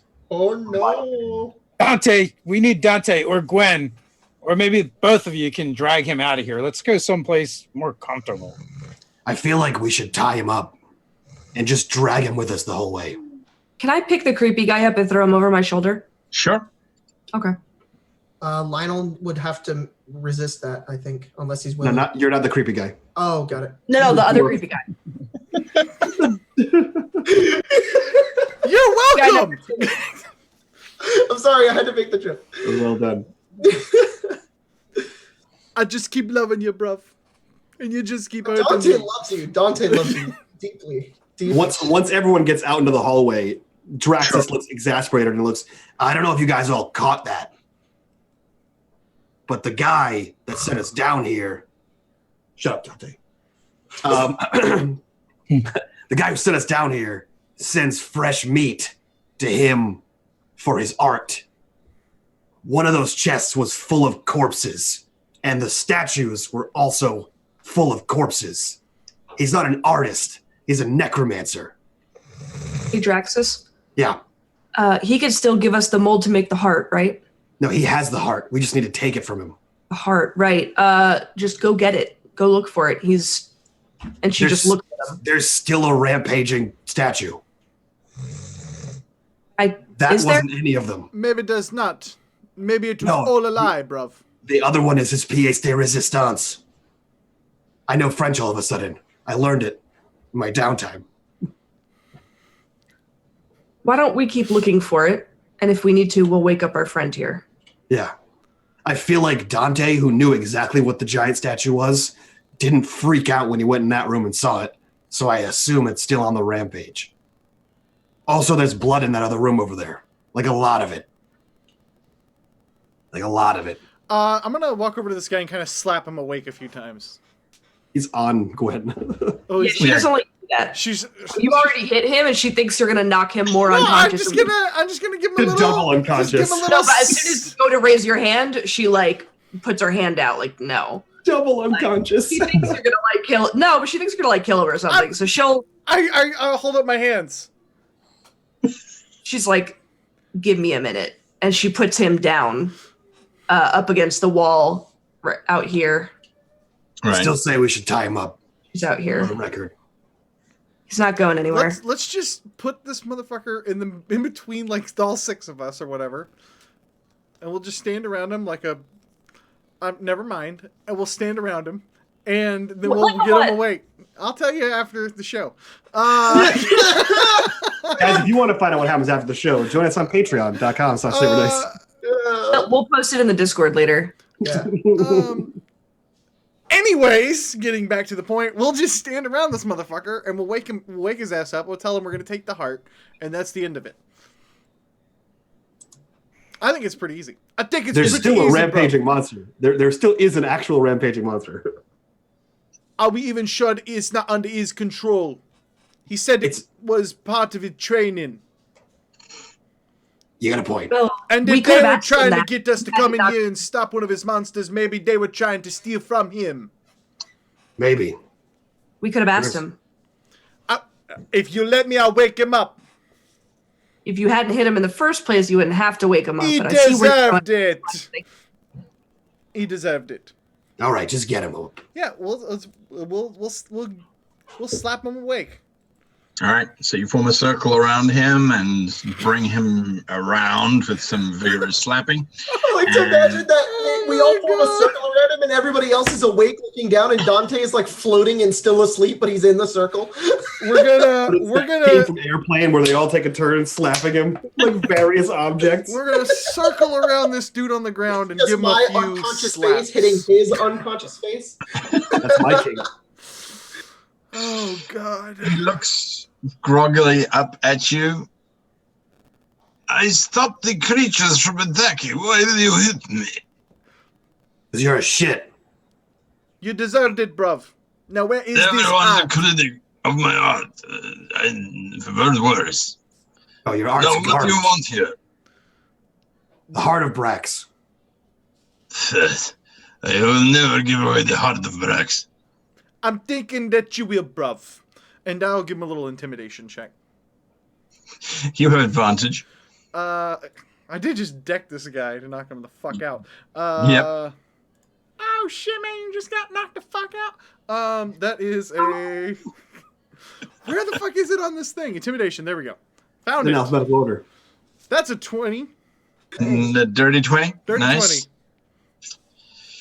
20. Yep, you succeed. He sort of quietens down again. Well, maybe you don't need to. You don't need it. You can maybe. What do you want it for? It doesn't matter, bruv.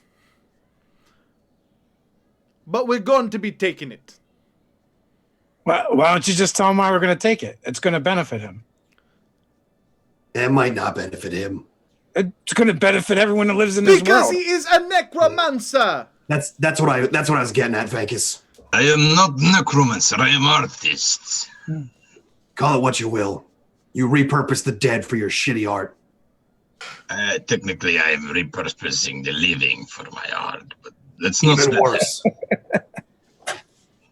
Even worse. So you're not. I realized that I could simply deny you from getting the heart.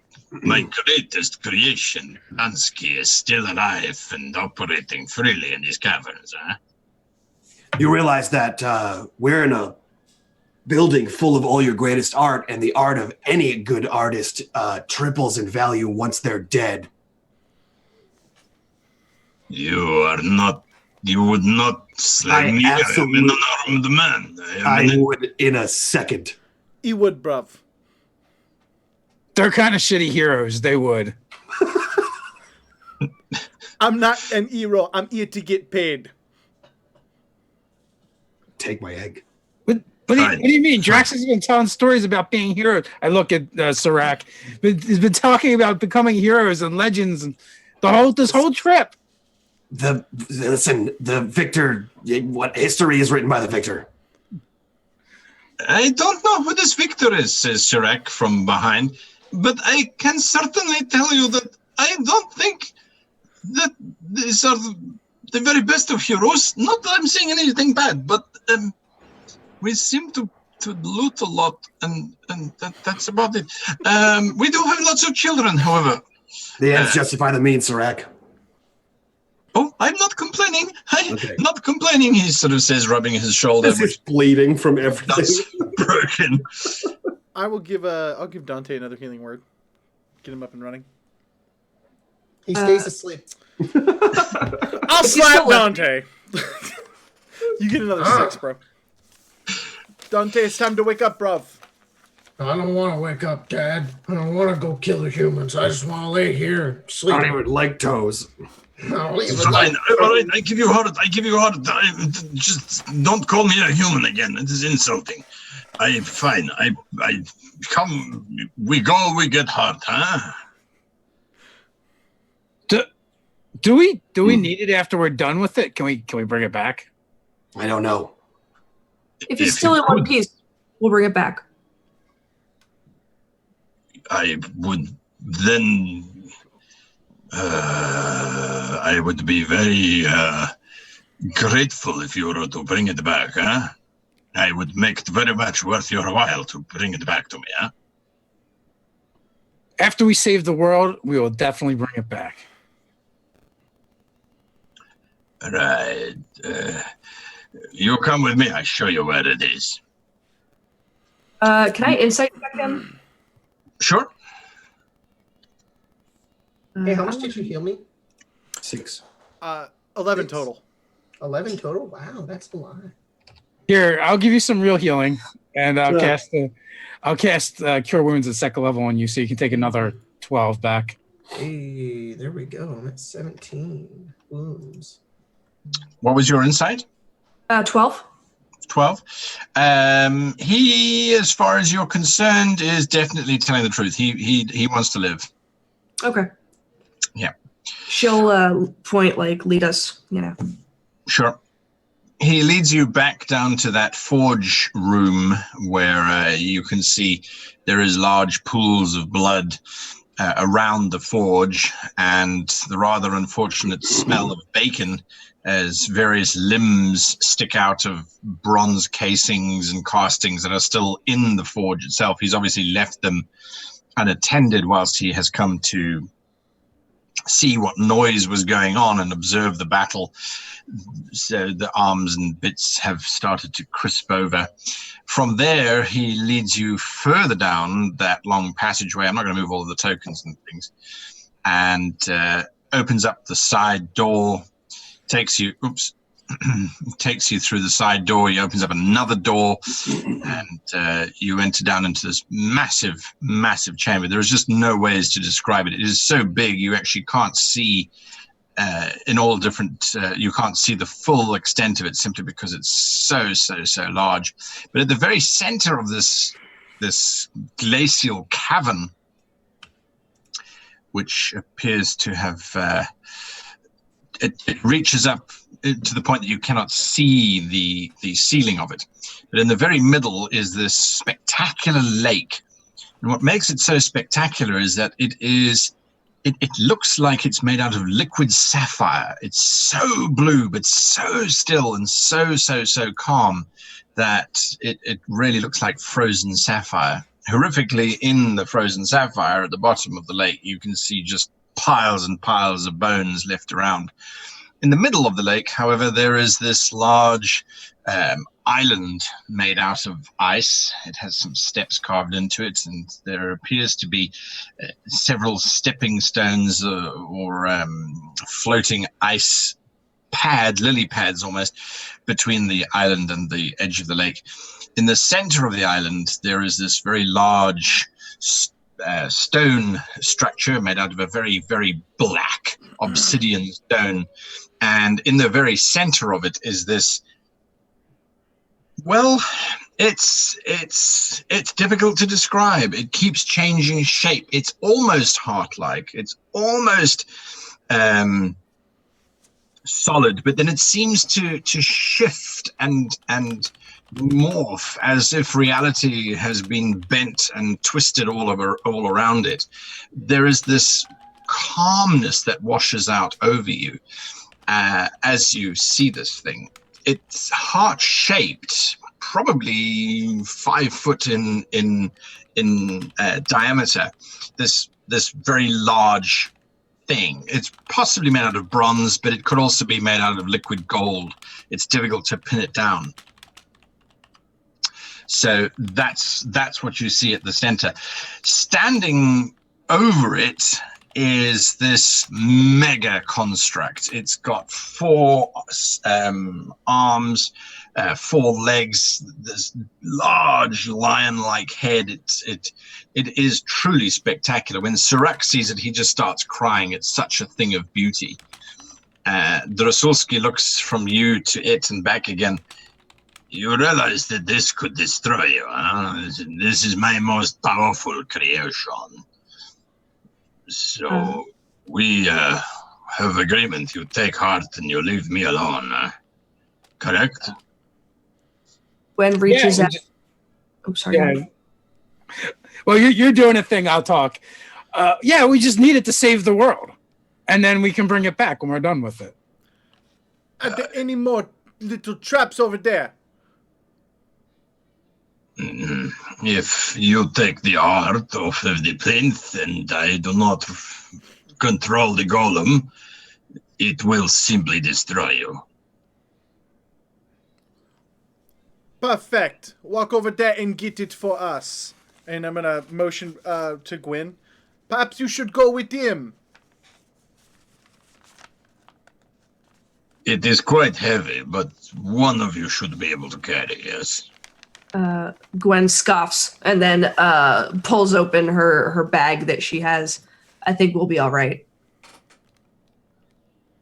All right, you start making your way across the ice steps towards the central island. Gwen, would you please give me a Constitution saving throw? Yes, because I'll be fine. Just to be clear, we are sending Draxulski over there with her. Yes. Yeah, unless we should all go. That. No, yeah. What was your con save? It was an 11. An 11. All right. As you are stepping forward over these stones, the heart in the center seems to shift and change shape again. And then it starts to pulse with this very, very brilliant green energy. And the four of you, Lionel, Vankus, Dante, and Draxus, you can see as it pulses, the energy seems to wash over Gwen, and her face seems to change and reveal this very different visage underneath, a lot darker, a lot more skull-like, as this thing sort of pulses and washes outwards. Draxus, the whole room just seems to freeze over, and although it has been cold, you haven't really noticed it, but now you look over at everyone else watching Gwen, time seems to have slowed. So the breath of Vankus is still coming out, but it's little icicles. And there is a presence that you can feel just behind you. And the presence simply says, "We had a deal. It is time for you to repay that deal. Draxus." What's the deal? Shit. I didn't take notes in that episode. It was bring Jenks back for. I think it was for my life. Like, I won't kill myself and destroy you, was what I thought it was, but I could be wrong. But he turns around and acts like he totally doesn't know what's going on. He says, "What deal are you speaking of? I make a lot of them all the time." You are suddenly lifted up into the air, 20 foot above the ground, and the cave becomes very dark as this sense of incredible anger and emotion emanates from the being standing in front of you. The being standing in front of you is like this collection of swirling energy. There's runes that match what's on your skin every now and again, just moving in and out and around. And it simply looks at you and says, "You made a deal. Restore one of your allies in exchange for a favor." Yeah, but you only restored half an ally with one of your own allies. So you get half a favor. Darker, you question the response that you were given. Is she not living? I guess. She's not she. Irrelevant. What's the favor? You will bring the heart to me. Instead of? I will reclaim her and your companions. Where can you be found? Where you found me before. I am tired of being constrained and trapped here. Shit.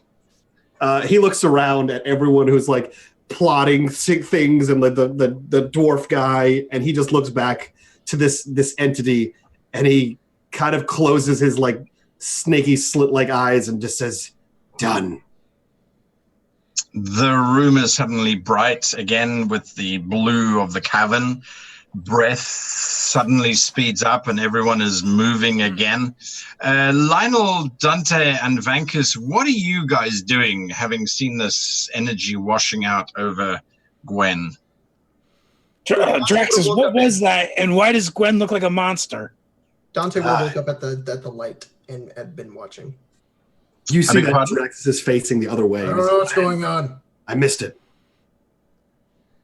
Gwen, she had a monster face. No, I was looking this way. And aren't we going to save the world? Yeah. We got to get that back to the ship, though. Then let's go. Well, you got to get it. I don't know. Grab the thing. Lionel's kind of forming a plan in his head. So he's going to just kind of eye all of this. He has an idea on what that was. He thinks that dispels some form of illusion or something along those lines as a protection. So he's going to kind of just watch for the moment. When they get to the heart, he'll cast Levitate on it if it's less than 500 pounds. Sure. To make it easier for her to get it back across with him. And that way, if he suddenly tries to pull something, it'll be light and she can run with it. So absolutely, he'll actually go ahead and cast that, and that's all he will do for the moment. Easy enough. Gwen, do you lift up this, or do you grab hold of this levitating heart? Yeah, she probably too roughly, she's not a gentle person. So she's just like, all right, let's get it. Let's put it in the bag. And you must be very careful with it. It is the mold of the heart of a god. You don't find those every day. But my god is over there. And then she just shoves it in the bag and puts the bag on and walks back.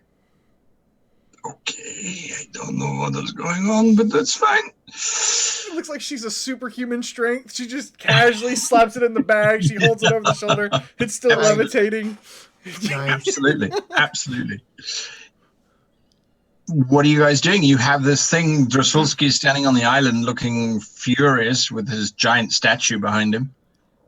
Let's go. Let's motion. I'm gonna motion to Gwen to bring him back over this way.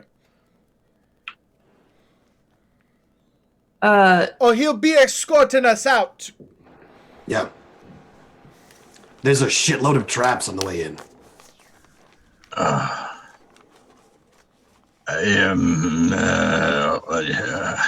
You don't have a choice. You have the heart. I know how this plays out.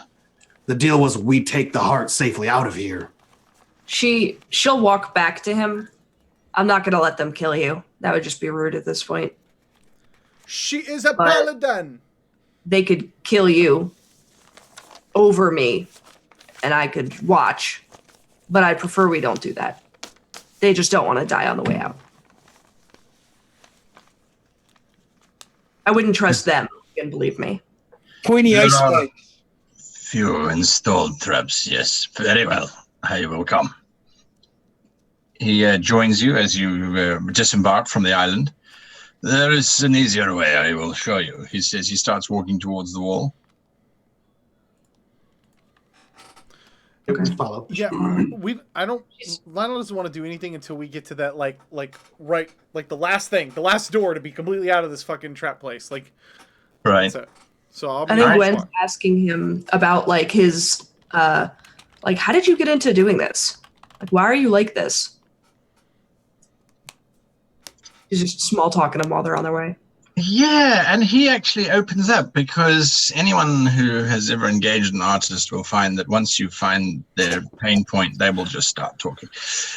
Long, sad story of him failing at magic, and then one day he sort of was wrapping up his pet cat, by the sounds of things, in foil and getting ready to bury the creature in the traditional dwarf tradition.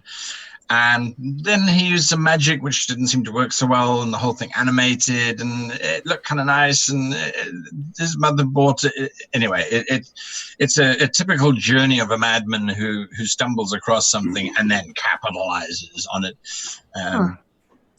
Yeah, so he feels that his art is worth more than the individuals that are in it, and that by having people in it, it actually enhances the art and brings them prestige, which they would never have had because, well, let's be honest, they are just commoners that aren't stupid enough to come down here, so they do not contribute to society except in my art. Yeah. Dante doesn't have an incredible wisdom, but is he able to kind of piece together that he does this for money and not anything else? I mean, you know he's a famous artist, right? So who actively sells his shit all the time. So sure, I just want to make sure. Yeah, he's definitely. He probably does take pride in his art because he does talk about the bronzesmithing that he does, but then he talks about the cost just getting higher and higher and higher. There is also, if you give me an investigate check, Dante. whilst you are listening to him. Ain't gonna be good. I think she's just like, yeah, apparently you're more famous than that one fellow, Glenn Jackson, who had a mental breakdown. And I mean, he wasn't resurrecting dead bodies. He's not, not as Don't weird talk to me about Jackson. He was the waste. Never achieved anything aside from just, reputation. But it was all talk. I never even saw any of his art. People just talked about it. yeah, Jackson. What was your investigate check there, Dante? 9. 9. Yeah, you don't get anything other than arrogant artist who basically just sacrifices these things to just make a shite ton of money, because he then starts talking about his production pieces, which he doesn't spend too much time on, but people will buy anyway. So all of this begins to kind of slowly click into his head as we're making our way out. And he kind of stops and he'll wait up for Lionel, and he'll turn to Lionel and say, I have a question. What's up, bruv? Why are we letting this guy live? I'm gonna reach down and give him the little at the side of my hip, which is the The diddly whisper. Yeah. It's a symbol between Dante and I. We're bonded brothers. You don't know. All right. Cool. I put my hand on my ex. I kind of do this real quick, and I point over at Gwen. I don't know what that means. Like, kill Gwen. She smells bad. He cleaves Gwen. Got it. You arrive. Can I insight fucking Lionel? We've never worked together. We're total strangers. You can history to see if you remember what that hand signal means. Okay. No, I'm just gonna kind of be like, bird. Squaw. Eyes. This is eyes. Swimming. This is murder apparently. This is deceit. Dog is deceit. It's deceit. Murder from behind. That's what that is. Murder. Yeah. The chat gets it. The chat gets it. The fuck are you trying to tell I me? will hand signal that we're lying, and I will point over to look at Gwen. And then I will try to slide up to Gwen's other side and just kind of give her a little gentle nudge. Are you still engaging with him, or is Dante... I'm waiting for Dante to talk to this guy, basically. Do you talk to him, Dante? Yeah, I'll walk up to him, and I'll step in front of him, and I'll look down, and I'll have my axe at my hand, and I say, you're despicable. I believed in you. Your art is magnificent, but the purpose in which you do it is awful, and I can't condone it. All my life I wanted to escape ravaging people to pursue something I loved. And I admired you for that. But you're twisted, and you're wrong. Is that how my art makes you feel? No, it's how you make me feel, dipshit. And I will, I look up at Lionel. What am I doing? Can I put my foot behind the guy? Dante's, sorry. While he's doing this, he only speaks Orcish, but he can cast tongues. I'm gonna lean into her, and kind of give her the nudge, and I'm gonna kind of look back at the bag, and I'm gonna kind of just make this symbol, and see how she reacts. Like I'm gonna do the cutthroat thing while he's looking at Dante. She goes, I don't know what that means, and she's gonna take her shield and just push him into a wall. Who, Lionel? No. Oh. I just wanted to hear his story before he died. She's now going to shove him into a wall with all the strength she has. That's what she says? Yeah. Oh my god. All right, well, make her a strength check. We want to be very clear. I'm going to be famous after this one. We're doing this in the last room. Yes. Yes. And I'm sorry, you said a strength check, correct? Yes. Well, athletics. Okay. Coming out here. That's a 9. That's a 4.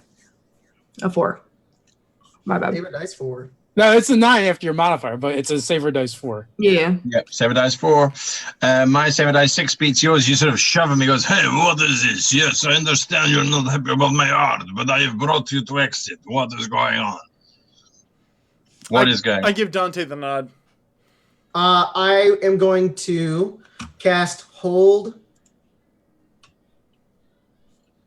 You're going to cast Hold on him? I'm going to cast Hold Person.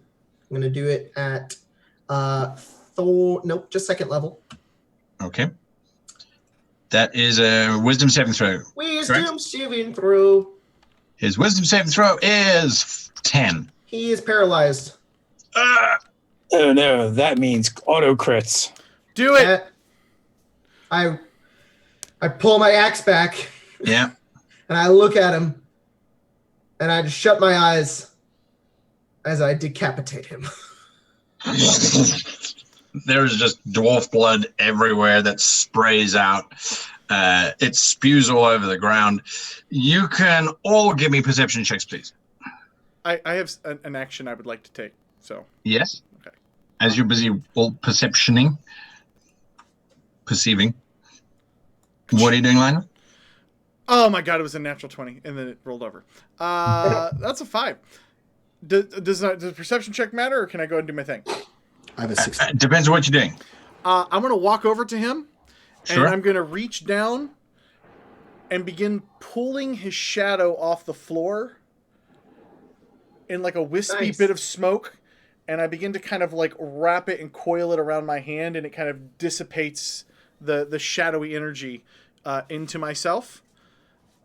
And then I will reach into my bag, take out my cloak that I use for Gerard. I'm going to cover up his body and his face.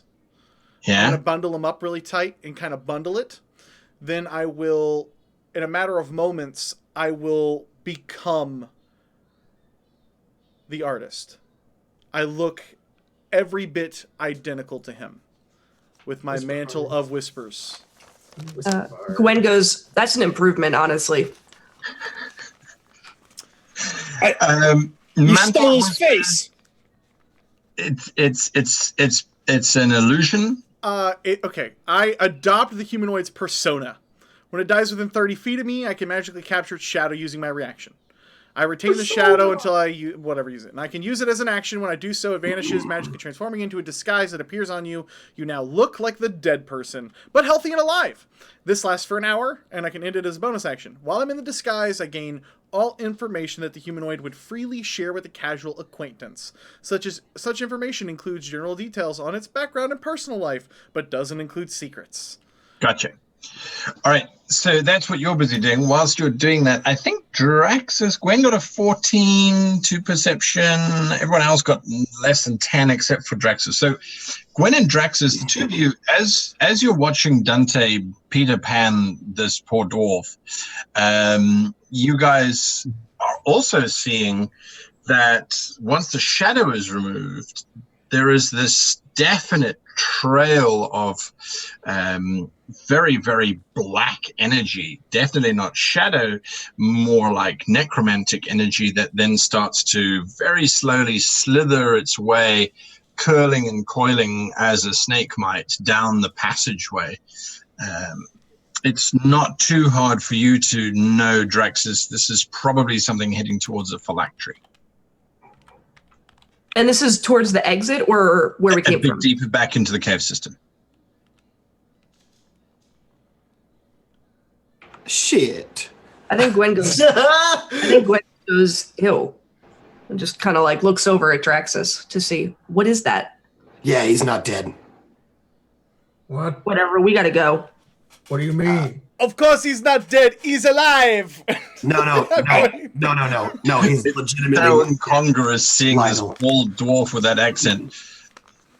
No, Lionel, he's legitimately not dead. Yeah. I think he uses the living to create his statues, and he's going to go into the big one. Well, then he is going to be pissed. It is time for us to be going! And yeah. Good.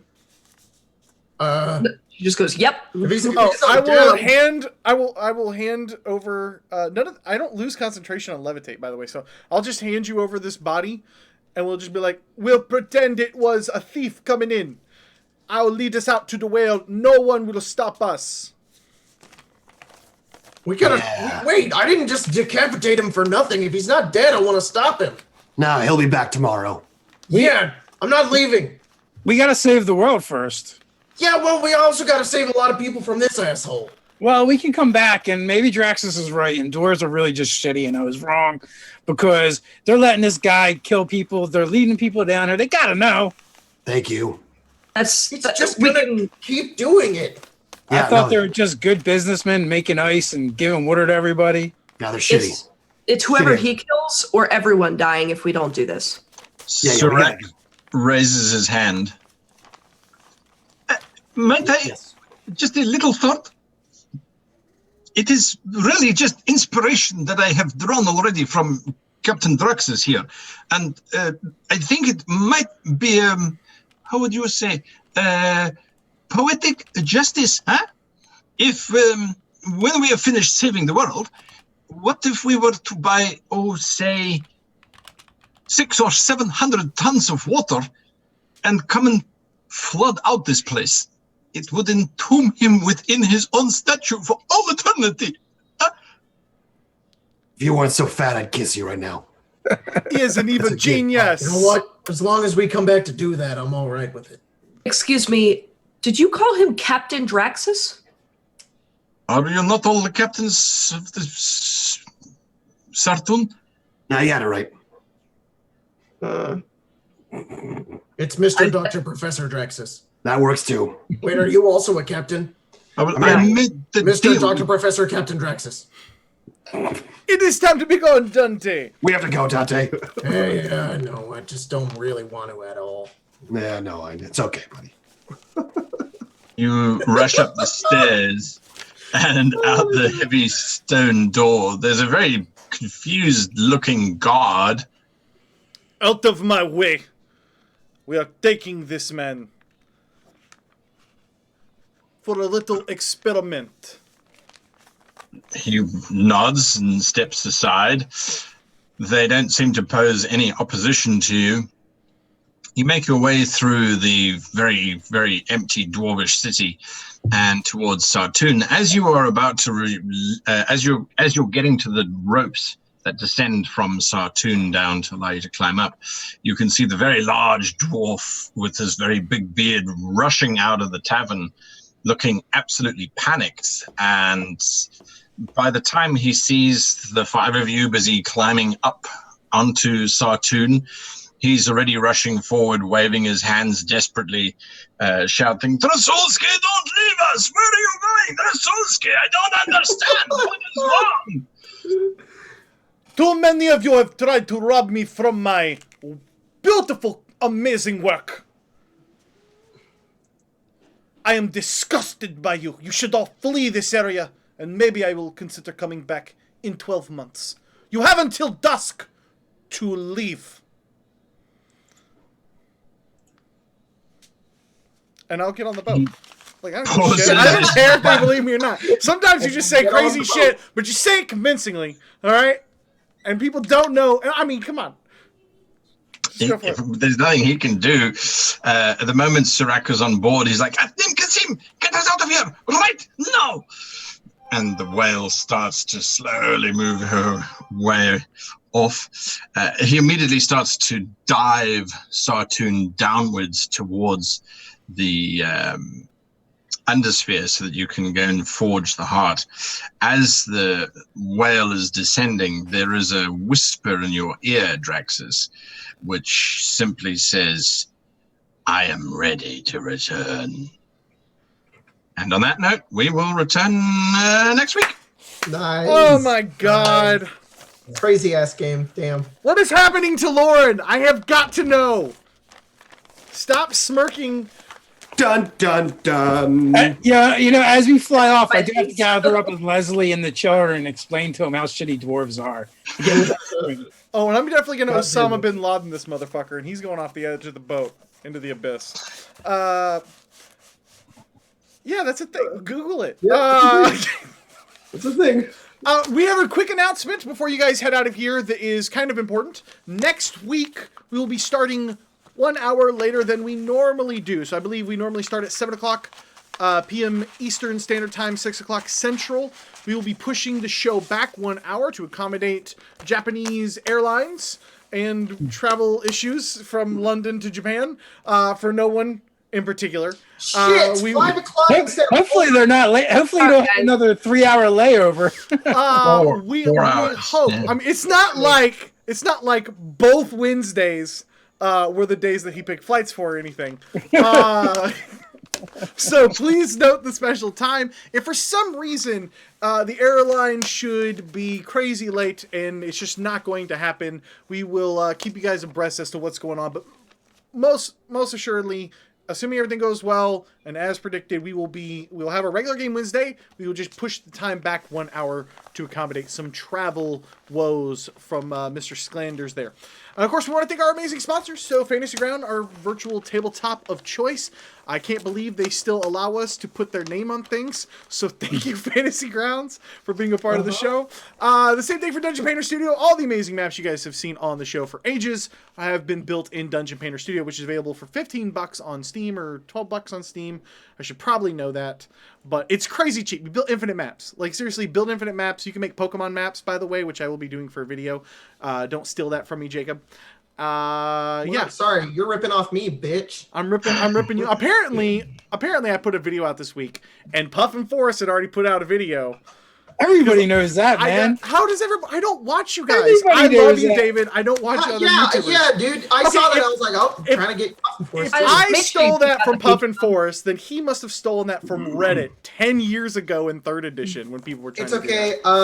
You also have videos with the thumbnails of how to play Bard and Ranger and Barbarian, and you also have my thumbnail of what class should you play in the same little slot thingies. Sure, really? So it's okay. Just admit it. Just admit it. You know what? It's funny. I put out a video. This spell is ruining D&D, and David Friant put the same fucking thing out. This class ability is ruining D&D. Then he messages me, "Hey man, I totally stole your video this week. I hope you're not mad, but I wanted to see how it would do." Yeah, but the difference is David Mitchell steals your shit. Dude, I prefer just honesty. Just like I stole your idea. I just want to let you know I did that. I will level with you, Jacob. I don't watch other YouTubers anymore because they influence the videos that I want. Like if I'm like, I want to make a video on power gaming or metagaming, and I see somebody else has, I won't. So I just don't watch them. That donation. Shout out Cody being inept. 10 out of 10 donation. Hey guys, on Monday nights, feel free to check us out in the Patreon-only Discord because we play a bunch of games and they're starting new games, and you can DM and you can learn how to play things, and just join the Patreon. Absolutely. We love your faces. Guys, safe travels, and we will see you guys next week. Whatever this means. Toodles. Bye-bye.